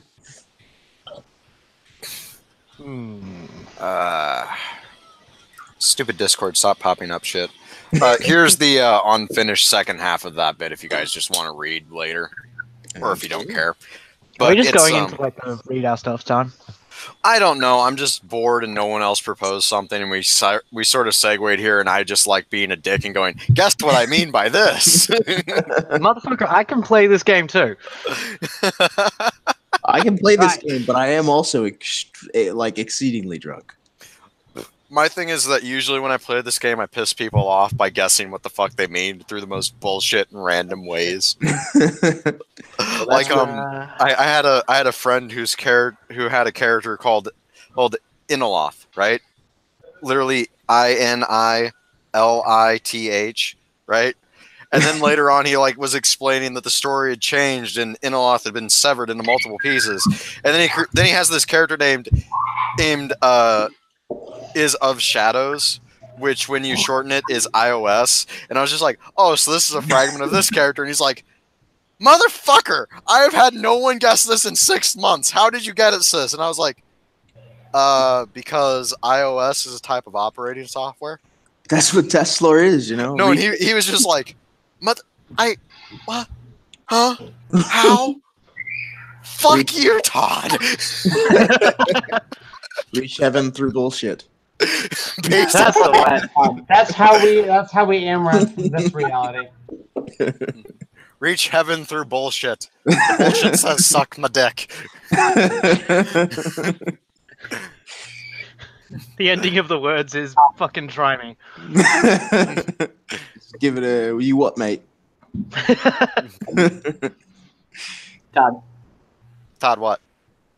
Can you add my email to that as an editor so I can put it in the library and Which it one? will still update The unfinished one? Yeah, the unfinished one. No. Just don't add it. I'll get back to it. I've got a whole week and a half off. Okay. Send it to me when you're done. You're like, I want to steal the thing, and I'm like, no. No steal for you. Hashtag VexSpeak. My tentacles are coming out to impale you. He's just like, I am Mora, tentacly. God, fucking Hermaeus Mora, that brings me back to this whole other thing. Like, I'm trying to figure out what's going on. Like, Hermaeus Mora, I mean, is it possible for the Daedra, like, do Daedra come into existence by being noticed by people who aren't Daedra? That's an interesting He's thought. literally just an amalgamation of extra Akkad bits. Yeah, it's like the stuff that's not there. And then, like, only the existence of Nirn could make him, because only people could notice, only people who existed within that bubble could notice what wasn't in it. Okay. Yeah, I think I see what you're aiming at. It's like he's a concept that had to have, like, he had to have been there. The idea, like, all the possibilities had to have been there from the beginning. But in order to be made into a Daedra, in order to coalesce into a thing, people had to have known what was there, you know, or have had a framework to basically guess at what was there in Nirn in order to understand what wasn't there. Or was he present beforehand? So was your point that how does he exist if people don't know that forbidden knowledge exists because it's forbidden? Or rather, if the Daedra are eternal, how did he exist before Nirn if Nirn was necessary for him to exist and Nirn is finite? That sounds like an original sin Because kind of deal. Here's the thing. You guys are conflating Nirn, Mundus, and Arbus. I'm definitely thinking of Nirn specifically here, though. Like, wasn't Hermaeus Mora created via Nirn? No. Like, he's the... Or is he an Earthus thing? Hold on. This is the thing. Remember that it says from the podcast about the Nords, the Aedroth Akka, not Akatosh. Right. Akka. Akka predates the Arbus. So he's like an not an Anu, like an... No, literally an Anu. James, present the thing that I always bring up. It is time for Aedra Eat the Dreamer. Oh, yeah.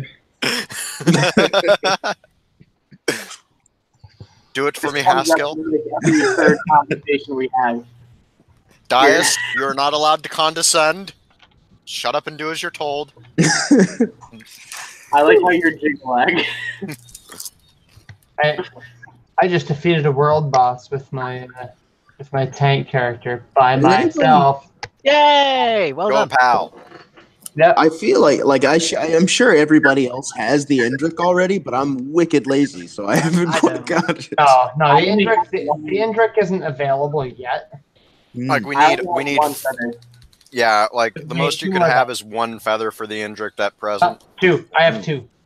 Oh, bitch! Because the Clockwork City event gives you two tickets every day. I missed a couple of days on the Halloween one. I had 12 at the end of the Witches Festival. So spend 10 to get a feather. I had 2 left over. And then like 4 days after that, like once we started the Clockwork City thing, then I had another 10. Then I spent those, I think either this morning or last night. I was going to say, you must have just got that within like the last 24 hours, because I'm up to 6, and I know I missed 1 day for this event. That beats selling it to us, honestly. Like, I mean, I don't barely though. It's like it's quite time consuming, but you know, at least it's effort related. I guess, yeah.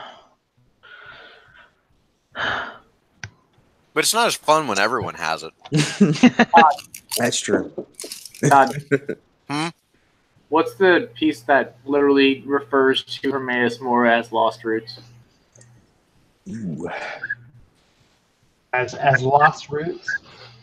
Imperial Consensus of the Daedra Lords, Sermon 31. No, in Sermon 31, Vivek refers to the Et Ada in general as Lost Roots.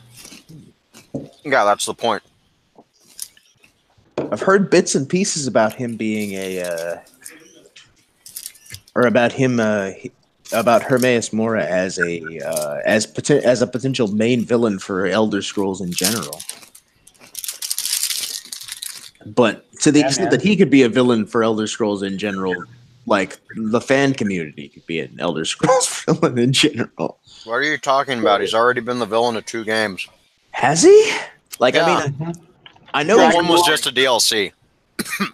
I know he was in Dragonborn, but he was almost he was basically the protagonist mantled Hermaeus Mora, right? Or not fully mantled, but they began that process. You walked the path of Mirak. Congratulations.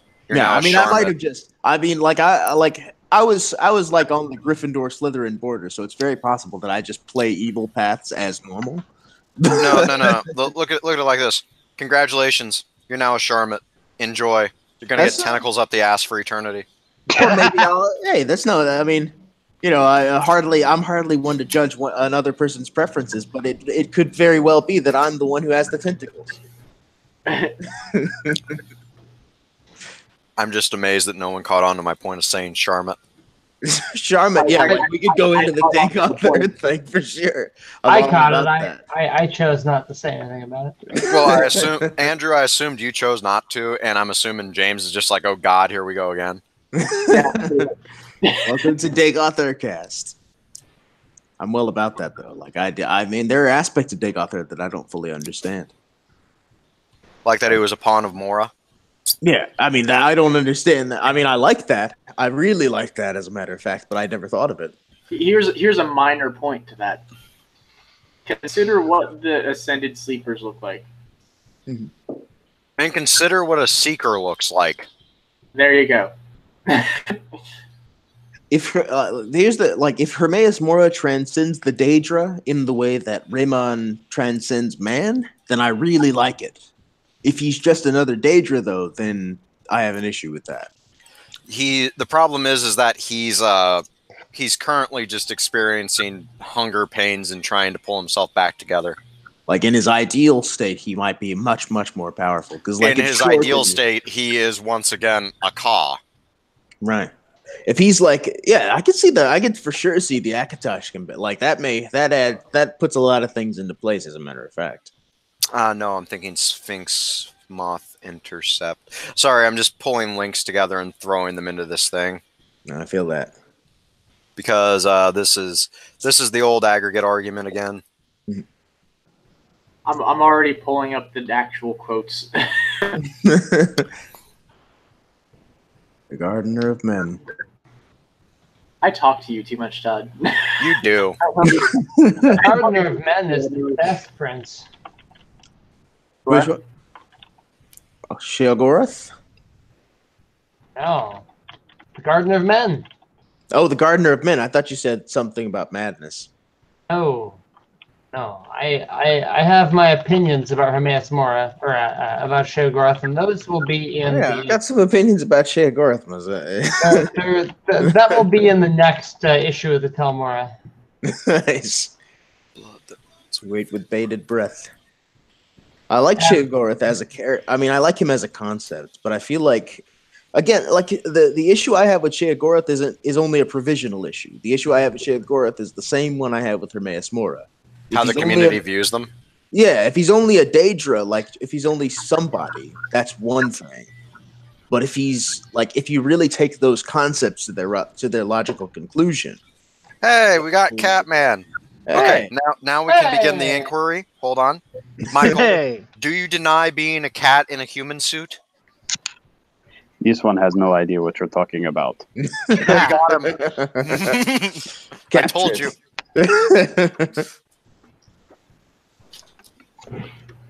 How's it going, guys? How's it hanging? All right. Just talking random things and eating potato chips. Nice. We're not talking random things. We're talking sharp again. I'm not eating potato chips again. Random as fuck. To be fair, somebody asked the question. No, I'm blaming you for this stuff. somebody asked about the Mora, and I brought up the Charmin. It's all Todd's fault. It's always my fault. I've learned to live with it and accept this fact. Me and Ed were trying to be all quiet about it, and you had to keep going. Everybody's just like, no. Damn it. I'm like, yes, because I'm relatively, as I said, I'm monstrously inattentive. So anytime anybody wants to repeat anything, please go for it. So, to reiterate, Raymond fucking Cyrodiil.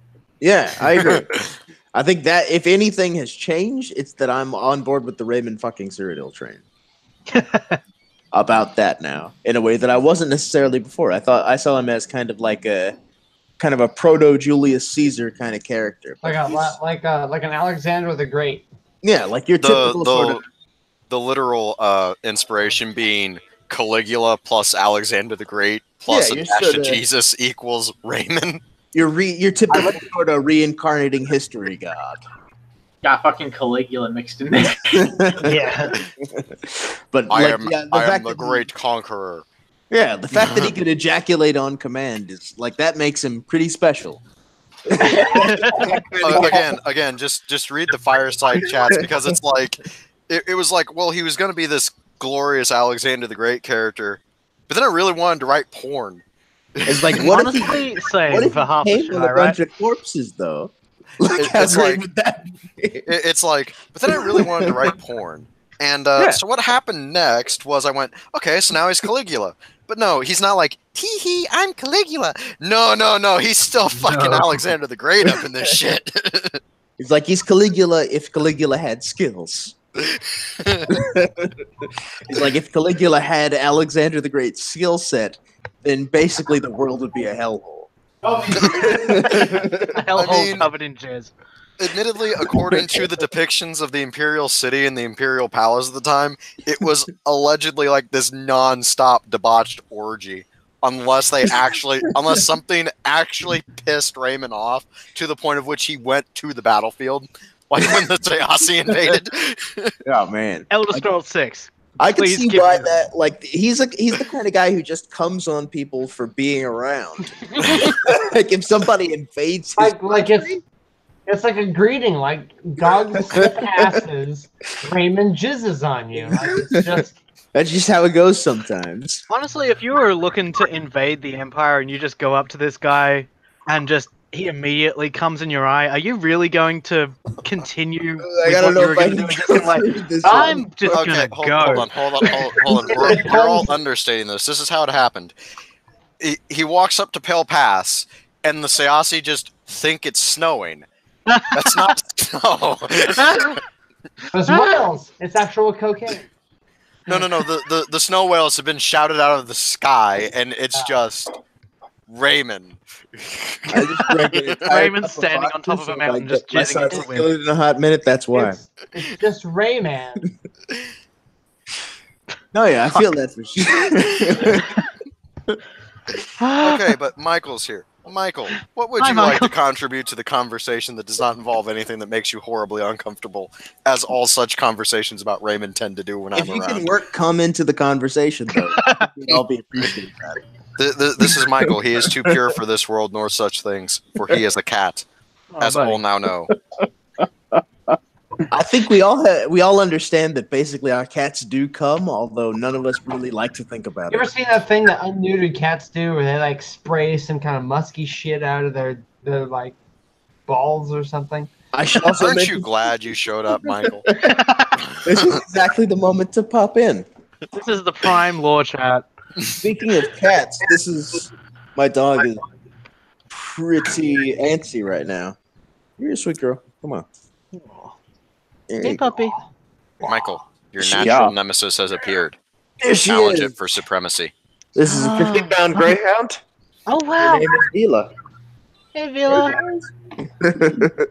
This one likes dogs. Dogs are pretty. Yeah. He's a big fan of the internet. Aw. Okay, hop on back in, baby girl. I'm gonna take you out in a minute. There's such a whiplash between like how pure your love of your dog is to like the horrible shit we were just talking about. It's like just blah blah blah blah. Come. Incidentally, this is my dog. Don't cross the streams. I had the peanut butter. Ah, fucker. Oh. Okay, but sir, let's get back onto lore without the dick jokes. We will try. Okay, but hold on. Half of lore is dick jokes. No. All of lore is dick jokes, but Michael's here now, so we have to be 2G for Michael's sake. What is it Kirkbride said? If it can be interpreted to be a penis, it's a penis? No, he said if it can be interpreted to be a sex joke or genitalia, it is literally a sex joke and genitalia. I think Morehouse pretty much goes to prove that. Yeah, he's burning. Morehouse is like a dick joke as a character. No. The actual dick joke is the tower and the wheel. I never even thought of it in that. Right reaching. What the hell did you think we meant? Let Michael talk. I'm having a little difficulty hearing you there, Michael. Yeah. Oh, well, that's because I'm not talking. Can you hear me now? Yeah, I can hear you now. I can hear you really well. Okay, very good. No, I think that you definitely have that kind of, everything is a dick joke is definitely a part of the lore. And I purposely ignore that. And I make things better because that's what I do. Nice. Or potentially I make them worse. I guess it really depends on your perspective, but... Oh yeah, I think if there are people there making the dick jokes, it's appropriate to kind of establish the rest of the premise. So I think what I'm gonna do now is that I'm gonna take all of the dick jokes and I'm gonna say that they are in fact about Santa Claus. Are you working? Sure. I mean, Nick Yeah. rhymes with Dick, so Saint Nick. I mean, Kroll did Love Unto a Hillock. He was planting a Christmas tree.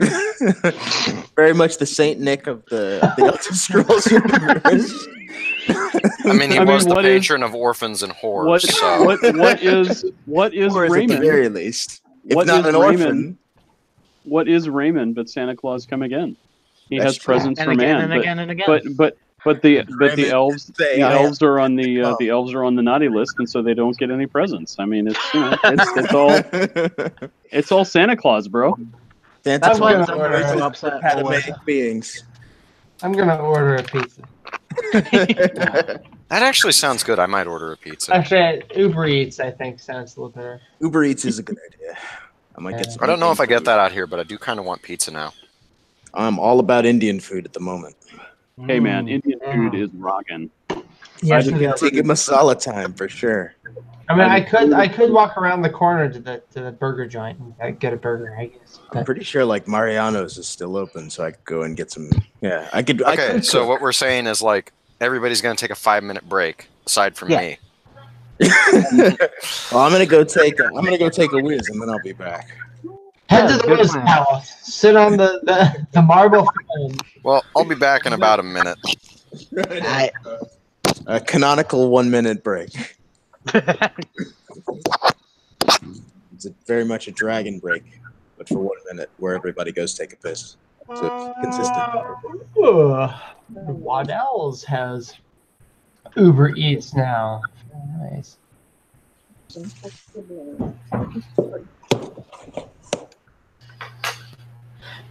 What I miss?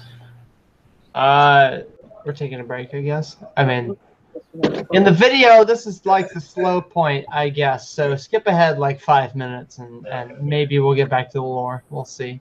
Which means that this is the 5 minutes in which I will elucidate the Khajiit Tower. Do it. No, I won't. Fine. What I could do is I'm like legit offended now. Well, that's okay, because I'm about to explain why No Man's Sky is actually space Tess. Do it. There's space Khajiit, man. There's space Khajiit, there's space Arganians, and there's space Imga. Tell me more. Oh, glorious Scourgicus, tell me more. I'm out. I'm done. You can't tease me like that. Come on. Oh, I have to sometimes. How you been, man? What's up? I'm good. How are you? I'm doing well. We haven't talked in a hot minute. It has been too long. Yeah, it's been about 95 seconds. It's kind of a bummer. No, we just got back at the beginning. Well, last week we went on vacation to Cape May in New Jersey, which was awesome. And I've been off all this week, just kind of chilling out and doing my thing and playing Workmire and loving it. This has been very relaxing. I have returned. What did I miss? I think I'm gonna get sushi. That is never a bad choice. What I miss? I agree. They're discussing food. Something about sushi. Nice. Well, I don't have sushi, but I do have a bunch of olives and sriracha because I don't even know how to describe exactly what that means about me. Holly roll topped with salmon, avocado, scallion, masago, finished with eel sauce. Eel sauce. So. Oh man, eel sauce is the best. Yeah. That's the Washington roll. Like Seattle, Washington, or Washington D.C. Well, I live in Washington State, as in Seattle. I'm just on the other side of the state. Right on. You're in the more foresty kind. Yeah, I'm basically in Idaho. All right. Back in Idaho.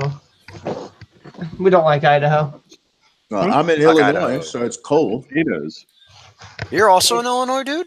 Yeah, Chicago for sure. Oh, you're in northern. Well, you said Lake Michigan. I should have known. It's cold as balls.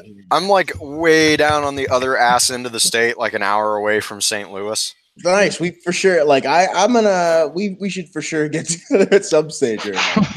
Maybe at some point. I don't have a car nor a job at the moment, and I'm trying to fix both of those.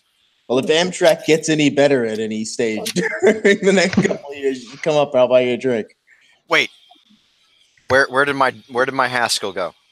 Summon James. I need Haskell. Come back here. We go like this. We go, James. You need a wheel of cheese. Hold on. I'm literally just like no cheese. We don't do cheese. Hold on. I'm literally just copying this. I'm going to send it to him. Get back here, Haskell. Heretics to Lord Sheogorath. In that case, if we don't do cheese, then we're hardly Sheogorath worshippers at all. Wait, hold on.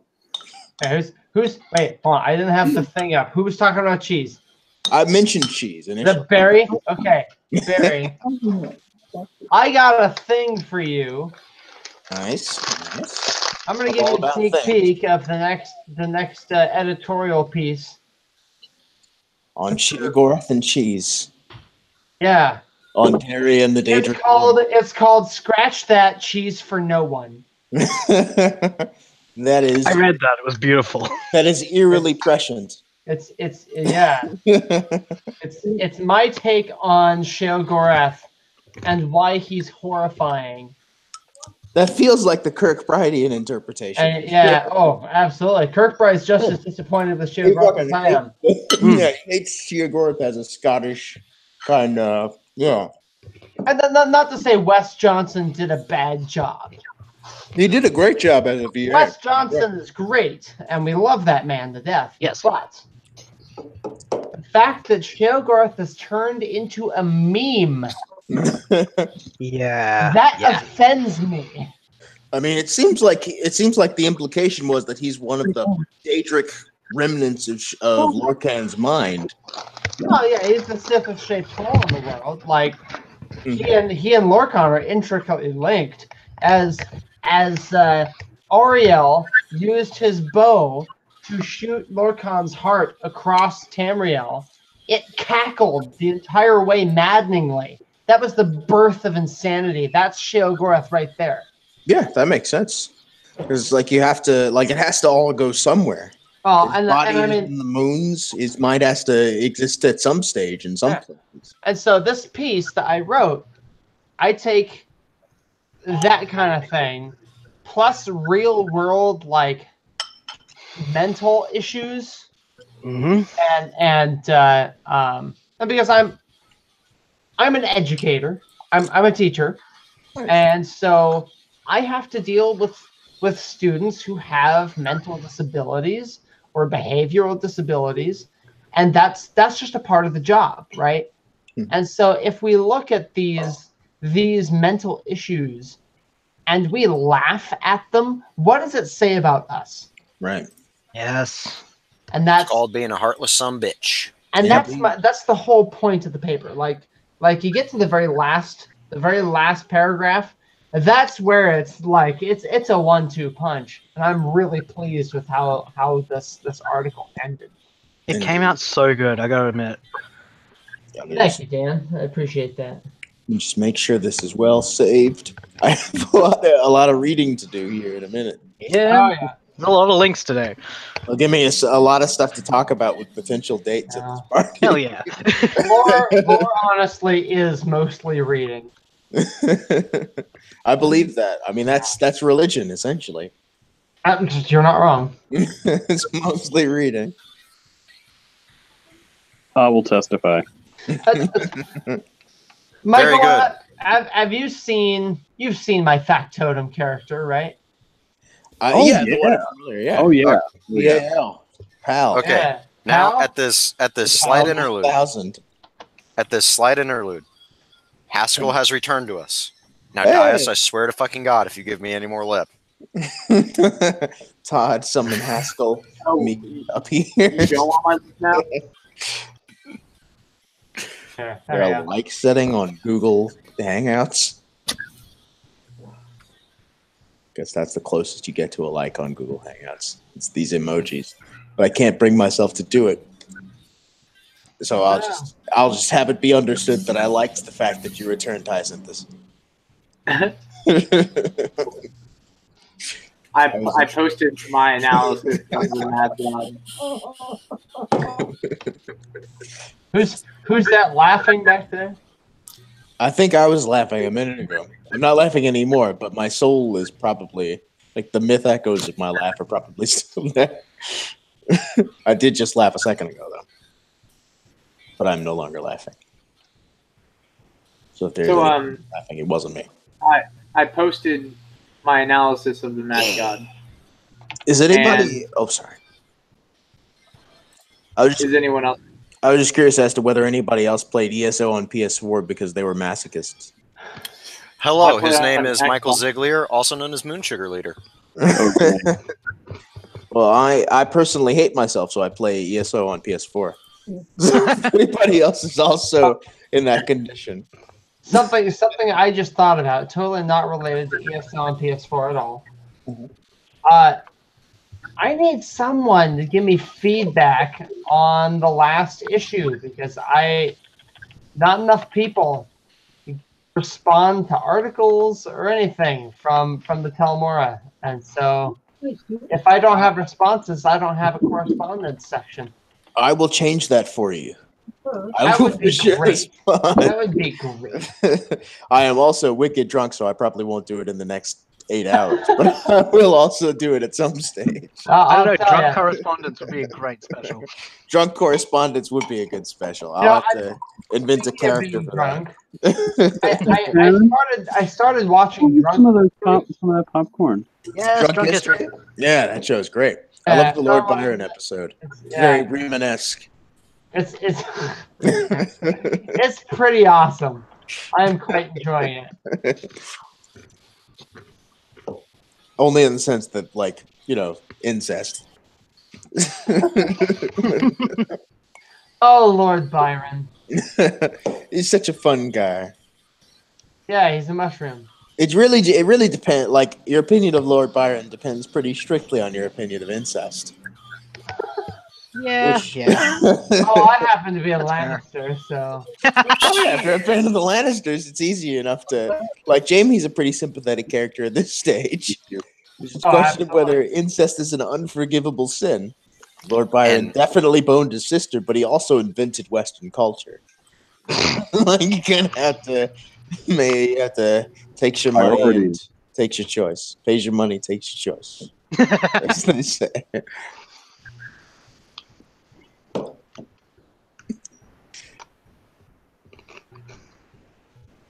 Where is this? I'm in Evergloam. Okay. I get the sky shard. I'll just take note of where that sky shard I'm a robot with a heart, apparently. Fucking rad. I guess I am actually a cyborg. Oh, that's a wisp mother. Hi. Oh, fuck. Okay, so first I'm just going to save all these little links that let's see if I can remember names here. Daniel sent. Nope. I was like, let's see if I can remember names here. What is saving? I'm just gonna leave all these links open. Well, I'm also going to, in about 15 minutes, literally just like stop for a bit while I listen for somebody to knock on my door and possibly honk. Oh, because dude, I did literally order about $20-something worth of pizza. That was a boss. Okay, I thought that was a normal Todd, yo. If you're looking for saving all of the links, don't worry about it. It's been cross-posted over to the Dream Sleep for you. Cross-post. I still bookmarked shit, so fuck it. Okay. Like I'm not losing it, so fuck it. Right on. And I have en route a pepperoni, bacon, and banana pepper, and a barbecue sauce, chicken, bacon, onion pizza. Oh, god damn. And wings. And cheesy sticks. I'm pretty sure that's what Jesus would have done, like 1-to-1. I ended up ordering delivery. Deuteronomy 20:25 or. I found a chest. I also ordered delivery sushi. I don't know. Nice. I mean, me sorry about that. Like, that if reminds me. I anything- need to Hey guys, serious question. Pizza guys usually have change on them, right? Oh yeah. Mm. Okay, cool. Because I'm just gonna hand him 40 and go, "Can you give me my change?" And then just give him a 10 and be like, "Hey, you can keep the 10's your tip. I don't care."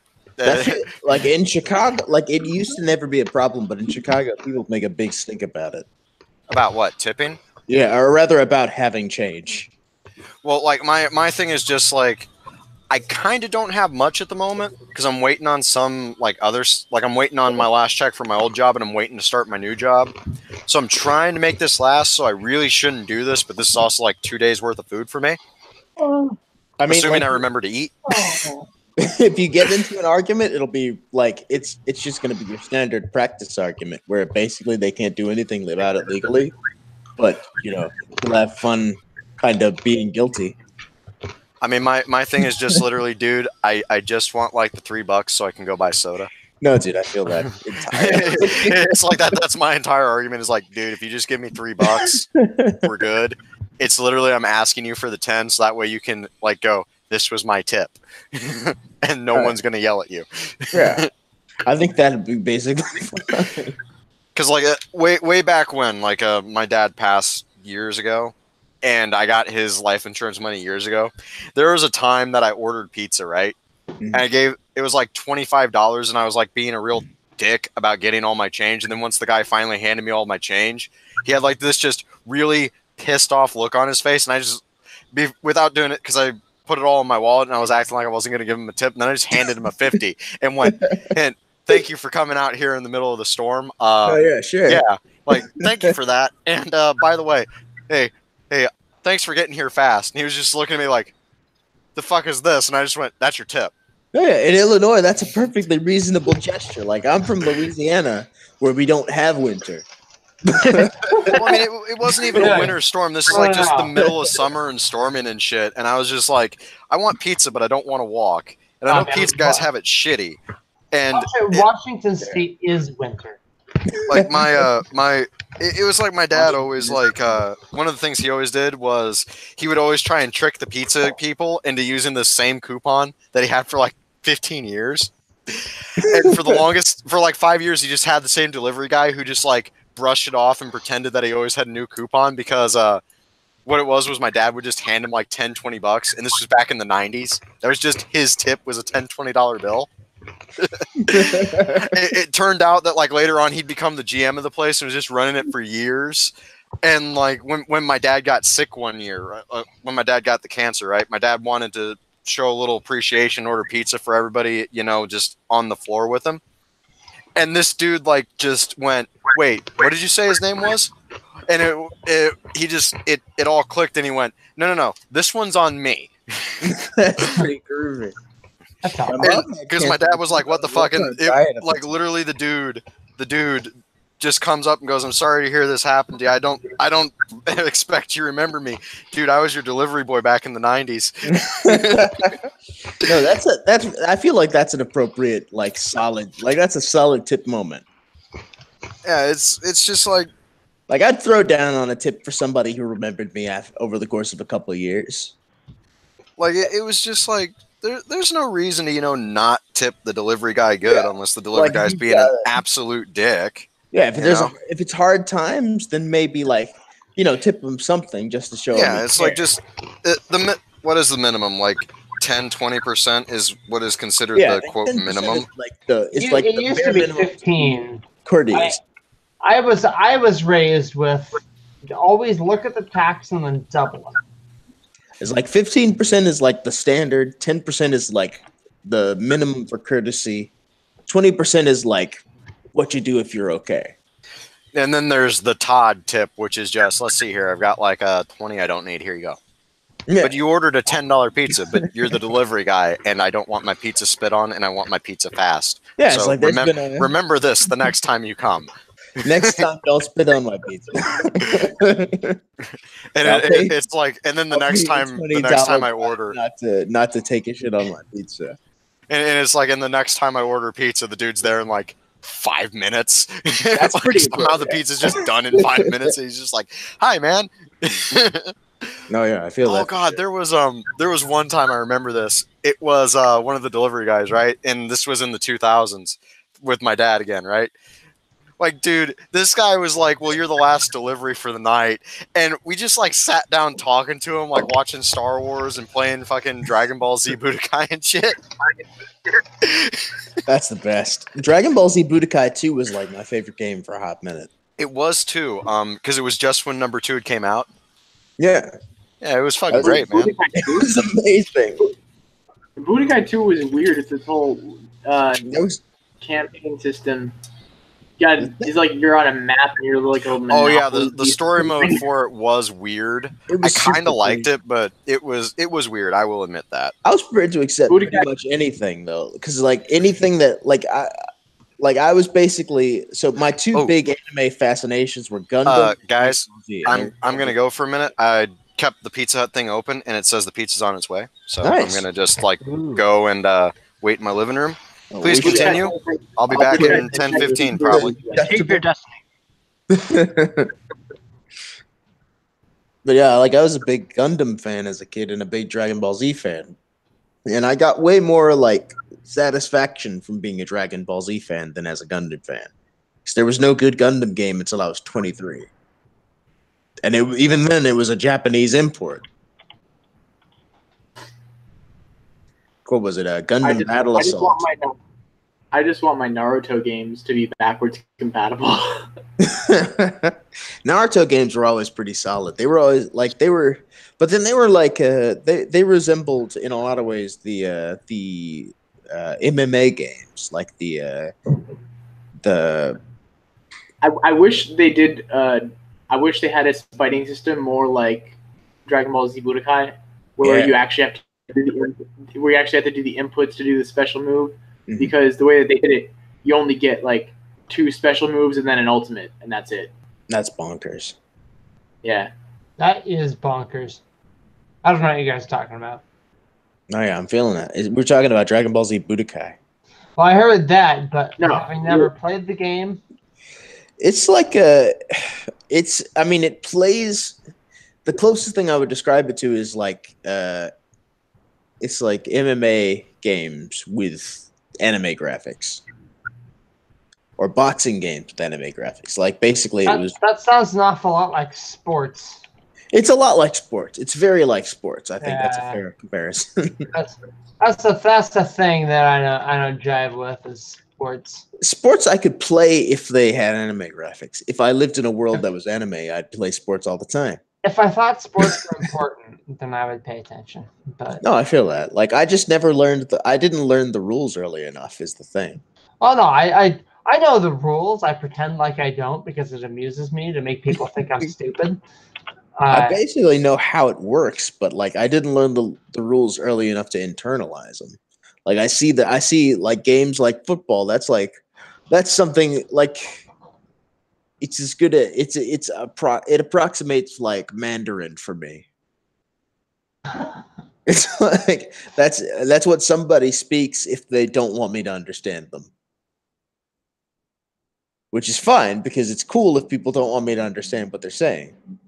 But that's, it is what it is. Like my dad was a big football guy, but he was not like my parents were never super big on kind of getting me into sports. Because they were their parents were really big on getting them into sports, and they were like, "Hey, we're hippies and liberals, and we're not going to get our kids into sports." So yeah, I don't get them. My parents certainly tried to get me into sports, and I was like, you know what? I really don't like this. So I feel that. That's essentially how my parents were, except with their kid. Like they were like my dad is really good at like tennis and basketball, and I like if you put a basketball in my hands. I wouldn't even know I would basically get the idea. Like I'd know that you try to throw it through the hoop, but I wouldn't have any of the muscle memory associated with it because I've basically done it. I could count on maybe 5 hands the amount of times I've played any sport in my life. Fencing I was really good at though. I could probably do fencing. Yeah, it's a really easy sport to get into. You know, it's so much fun. It's such a cool idea, and like it's one of the sports that's most connected to narrative. Yeah. Like in a way that basketball is divorced from narrative. Basketball is like the math of sports.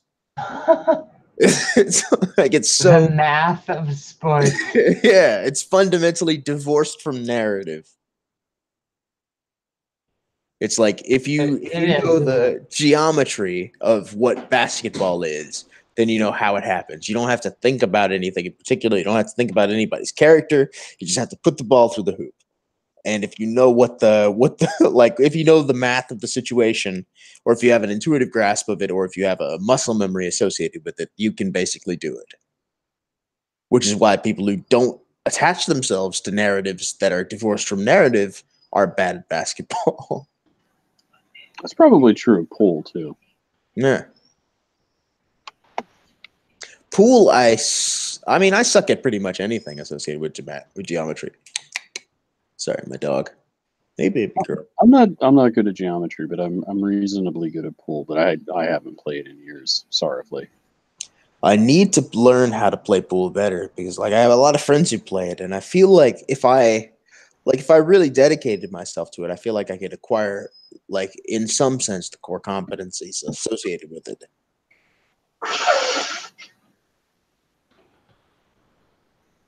Hold on, y'all keep going. I gotta walk my dog. She's quite upset. Is that a euphemism for pooping? It almost is, but she has to poop rather than me. Gotcha. It would be awkward if you walked your dog when you had to poop. Yes. Yeah. If I walked my dog and then I took a shit in the street, then that'd be a whole other situation. All right, Fluffy, don't look at me. But in this situation, she's gonna take a shit in the street, and then I'm gonna have to pick it up with like a plastic bag. Right. So I'll be right back.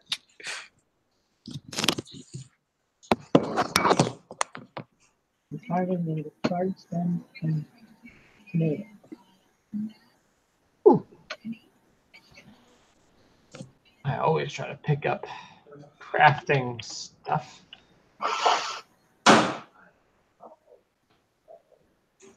Oh, hey, we've got the same mods. Do we? The what's it that helps making harvesting a lot easier? Fuck is it called?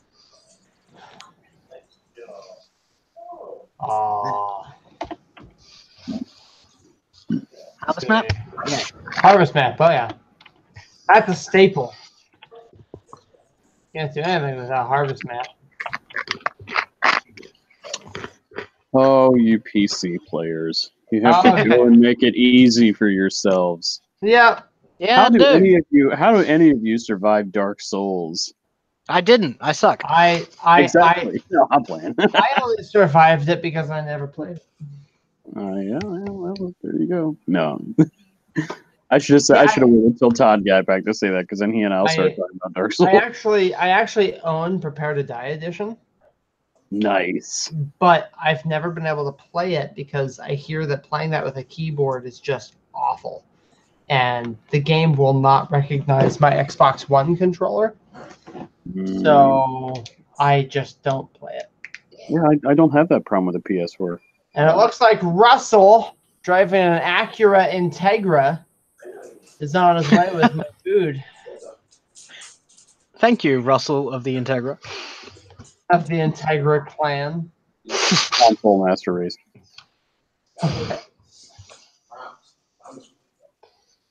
Oh, he's getting close. He's about a mile out. Nice. What did you end up the draws name? That? Is there another boss around here for me to fight? I feel like there is. Yeah, I think so.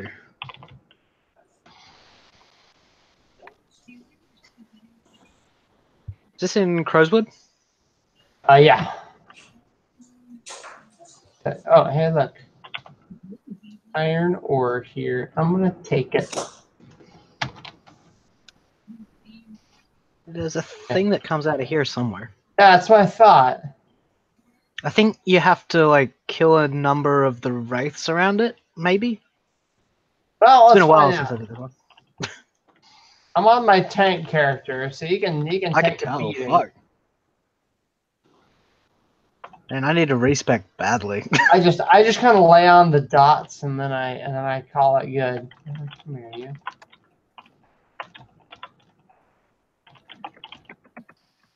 Venom claws are always helpful. Yeah, definitely. And then I've got pirate skeletons monster set. That's always nice. Okay, let's see. My food is almost here. What did you get, Andrew? I got sushi. I got the It's the nigiri chef selection. I'm jealous of your fish. Oh yeah. We don't actually. I mean, for being in Washington, the sushi isn't fantastic on this side of the state. I've had sushi in Japan. I've had sushi in Seattle and London, and it's just not as good over here. But we take what we can get. This being Melbourne, like you can chuck a rock and hit about 3 pretty good sushi places. All right, here I'll be right back. Where are my shoes? I don't know where my shoes. Okay, fuck it. I'm going outside without them.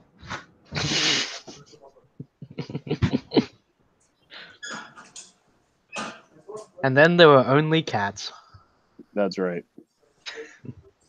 So how you doing, man? I'm doing well. How are you?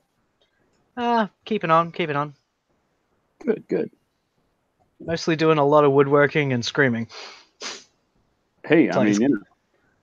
Coming up to Christmas, got a lot of things to make people. Cool.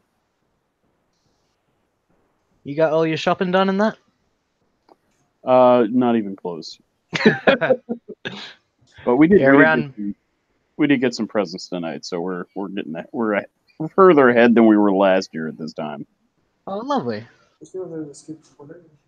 Yeah, mid-November is usually when I start going, oh, fuck. All right. Looks like a lot of people are getting coasters. There you go. Well, I mean, depending on what kind of coaster it is, it could be very cool. I like batching out these little like log slice coasters that just like a little round thing with a bark on the edges. Yeah, nice and easy to make. They look good. Gives me less to stress about.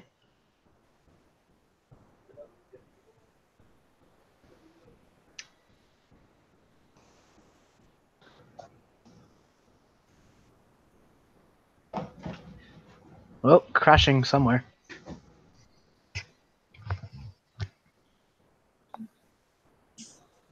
As far as I got to put there, and I left my there.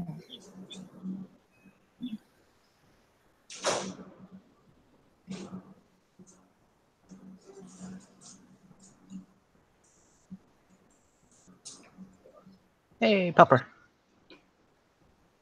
Sit.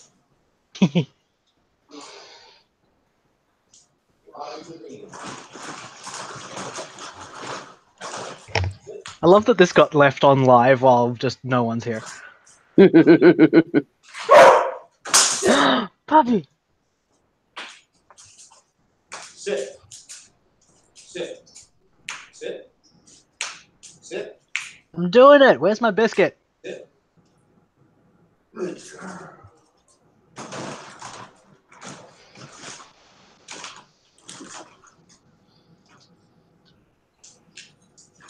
You definitely won't have it far.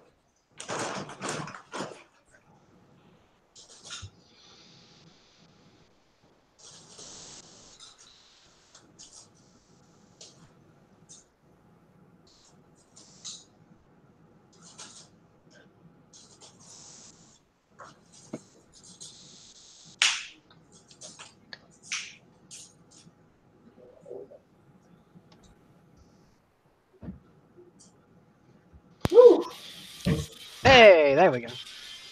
Hey, what? Just hey in general. People are starting to come back. Okay. Well, There we go. My thing is that the pizza guy's still not here, so I'm just kind of waiting for a car honk. Ah, okay. So I'm gonna just turn my headset down a bit and wait to hear a knock or a car honk and hope that I can still hear it. I have returned. Hooray!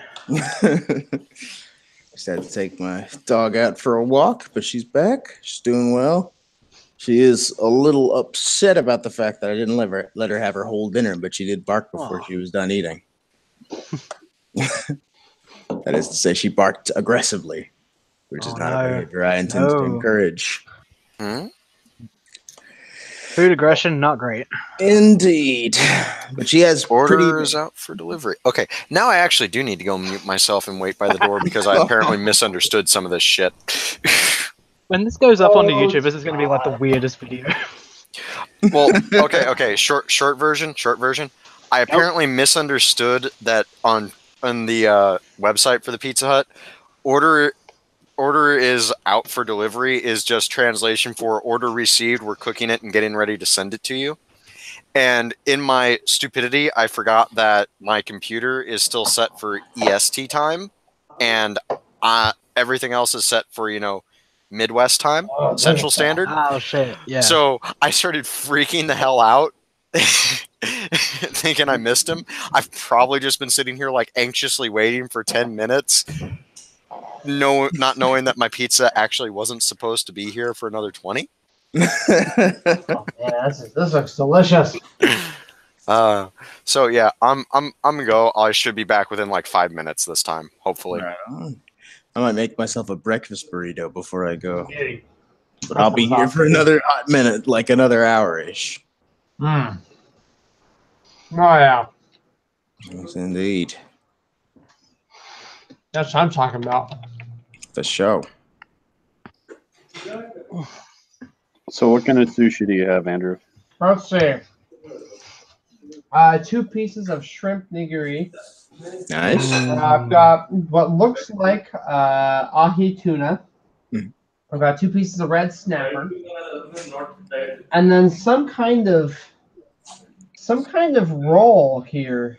I'm not entirely sure. Like, is that a shrimp tempura roll?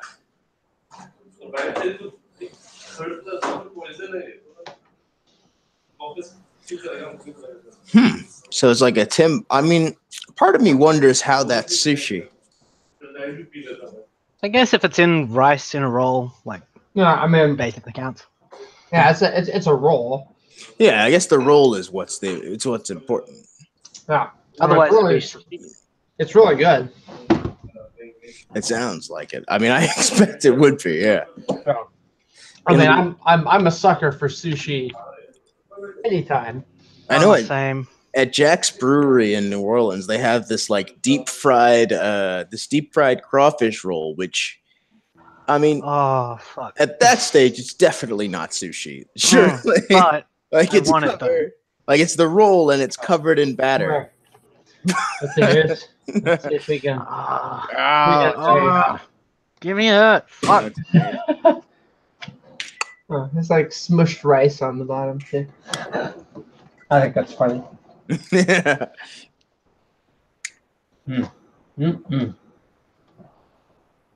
Damn, I love sushi. See, it's funny because my wife, she hates fish, like an no. So you can imagine going to Japan is very difficult. I expect, yeah, if she's not a big sushi fan or a big fish fan. Mm-hmm. She'll eat shrimp, but that's about it. Okay, she could probably, yeah. She might survive. But we took her, well, we were really close to Shinjuku Square. Oh, no, sorry, Shibuya Square. Is that what it is? Probably. Shibuya Crossing, that's what it is. We were really close to there, and there was we went into a sushi restaurant because I really wanted sushi because I'm in Japan. What else am I going to do? And she takes one step in, smells the fish, and goes, "Nope, I'm out." I was like, man, I really want the sushi though. So I took her across the street, and there was a hibachi place. It said barbecue. And we're like, oh, okay, barbecue. That sounds good enough. And so I took her in there, and they brought her out this hibachi grill, and she's like, what? So I kind of left her in there while I went to go eat sushi. She's grilling chicken on a hibachi grill. It was so funny. Hibachi has always been like when I like up until about when I was 14, I was always a huge like hibachi guy. I haven't been recently, but I feel like hibachi would be better for me, mainly because like I'm doing the whole keto thing these days, so hibachi seems ideal. Yeah, you could just like do it with a salad instead of the noodles or the rice. Yeah. And hibachi is like the kind of thing, like there are all kinds of hibachi grills. There are hibachi grills for days in the South. It's just that. I return, gentlemen. Sorry. Aloha. So, if I may be a self-indulgent, self-aggrandizing bastard for a minute. I think that's the point of test lore. Well, let the record show that in spite of my just various pissing people off and being a general asshole, I really did make the pizza guy's day today by basically I asked if he had change for a second 20. He was like, "Oh man, I'm so sorry. We've been really busy tonight, and I used all my change on my last order." And I just went, "Oh, well, you know what, dude? Here, the $3 and some odd change. Do whatever with. But I was going to give you the $10 tip, like the $10 as a tip anyway." And he was just like, "Wait, really?" And I was like, "Yeah, man. Just tell him the $10 is your tip." Nice. Well, that was good of you. Very Yeah. cool. I could take it. What thing did you need to check? I really want this boss to show up. I've been standing here for like 20 minutes. Nice. A world boss or Probably a world boss if he's been standing there a while. I got wings and I got cheesy bread and I've got this pizza and it's all in this nice big little container and I'm so happy right now. So fucking happy. I'm almost thinking Domino's, but let me check. I'm headed up like to the loop in a hot minute, so I need to see if like Halal Guys is going to be open because I might just get that.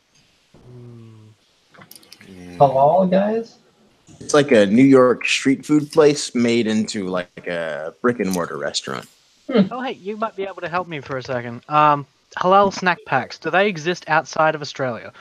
I don't know. Like, I'm not familiar with them, but I could see them being around.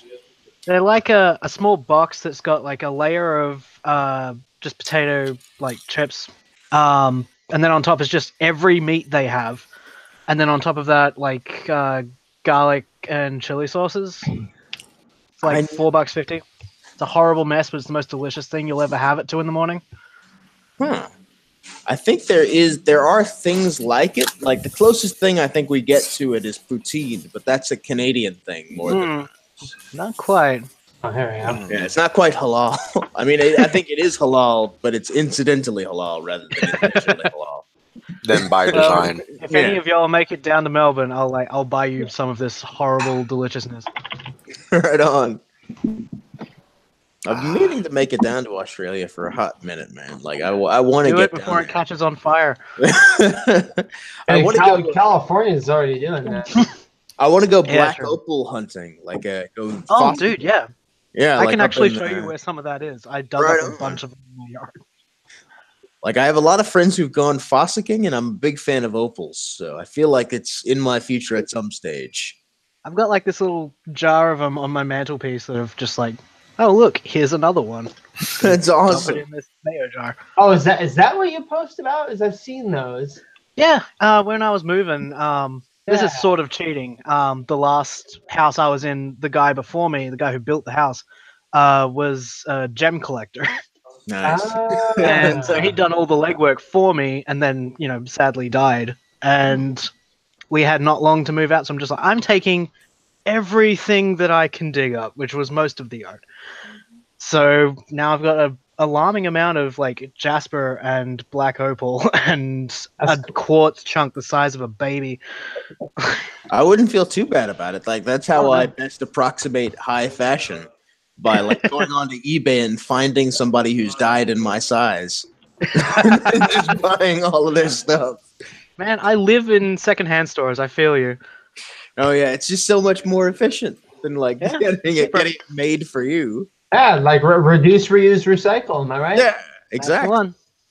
I'd rather pay like $50 than 1,000 for something roughly in my size. All right, so we are approaching 3 hours in the lore chat. I'm thinking We're approaching 3 hours. Me, those are rookie numbers. Realize that I had a secret one going for like 4 hours before this. I'm thinking I'm going to kill the recording. All right.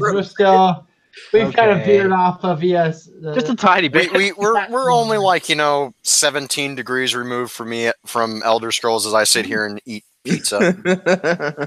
Okay, hold on. Before you kill the recording, can we all at least agree that pizza is the single greatest creation man has ever done? Yes. Okay. In Elder Scrolls, who would have created pizza? I'm thinking Bretons. Yeah, I'm thinking Bretons. Imperials definitely. It would have either been Okay. It would have either been Bretons or no. Here's what it would have been, guys. Here's what it would have been. It would have been Colovians because they're closest to the border with Brittany. Yeah, I mean, Colovians are like everybody. See, and then I feel like Dunmer would have a variation that's like a pizza, but it's like almost more of a wrap. Calzone. Like Dunmer would have done the calzone. Dunmer would have done the calzone. I feel like the Colovians would have invented like the rudimentary basics of it, and then the Bretons would have perfected it. And then no. And here's the Great War, how it started. Here's how the Great War actually starts. Well, the Great War leading into Raymond being born, right? The Colovians say, "Thou shalt not put pineapple on pizza." And the Viennese go, "Well, you see, the Khajiit have this cool fruit. It's called pineapple." It is related to neither pines nor apples. It is clearly a heresy. Well, it comes from the Khajiit. Therefore, all things are heresy because Khajiit. It's full of lies. Braville just ended up. How dare you defile our pizza with this live fruit? Out of hubris. I mean, hold on. We actually do have Catman here. Catman. Glorious piece of meat right there. Catman. I'm here. Killing me, I'm here. Would the Khajiit put pineapple on their pizza?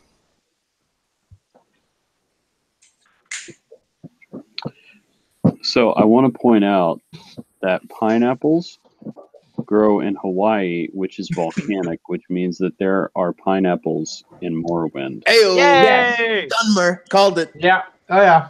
Okay, so what you're saying is that's actually the cause of the 100-year war between the Raymond dynasty and the Great Houses of Morrowind. You're correct. Dunmer would have perfected. Pineapple pizza in Balmora. Oh yeah. Fuck. Pineapples in Balmora sounds like a James Bond. With some chili peppers, though. I feel like that's what they would do. Pineapple. Actually, that's Khajiit. Khajiit have the hot peppers. Okay. It would have been like they'd have like pineapple shulk. In that sense, it feels that sounds good, actually. Like the fact that it's so multicultural feels Cyrodiilic. And, well, the thing is while it originates in Cyrodiil, it doesn't all come back to be just a multicultural staple of the Empire until the Third Era. Sure. The Third Era rallying cry is pizza.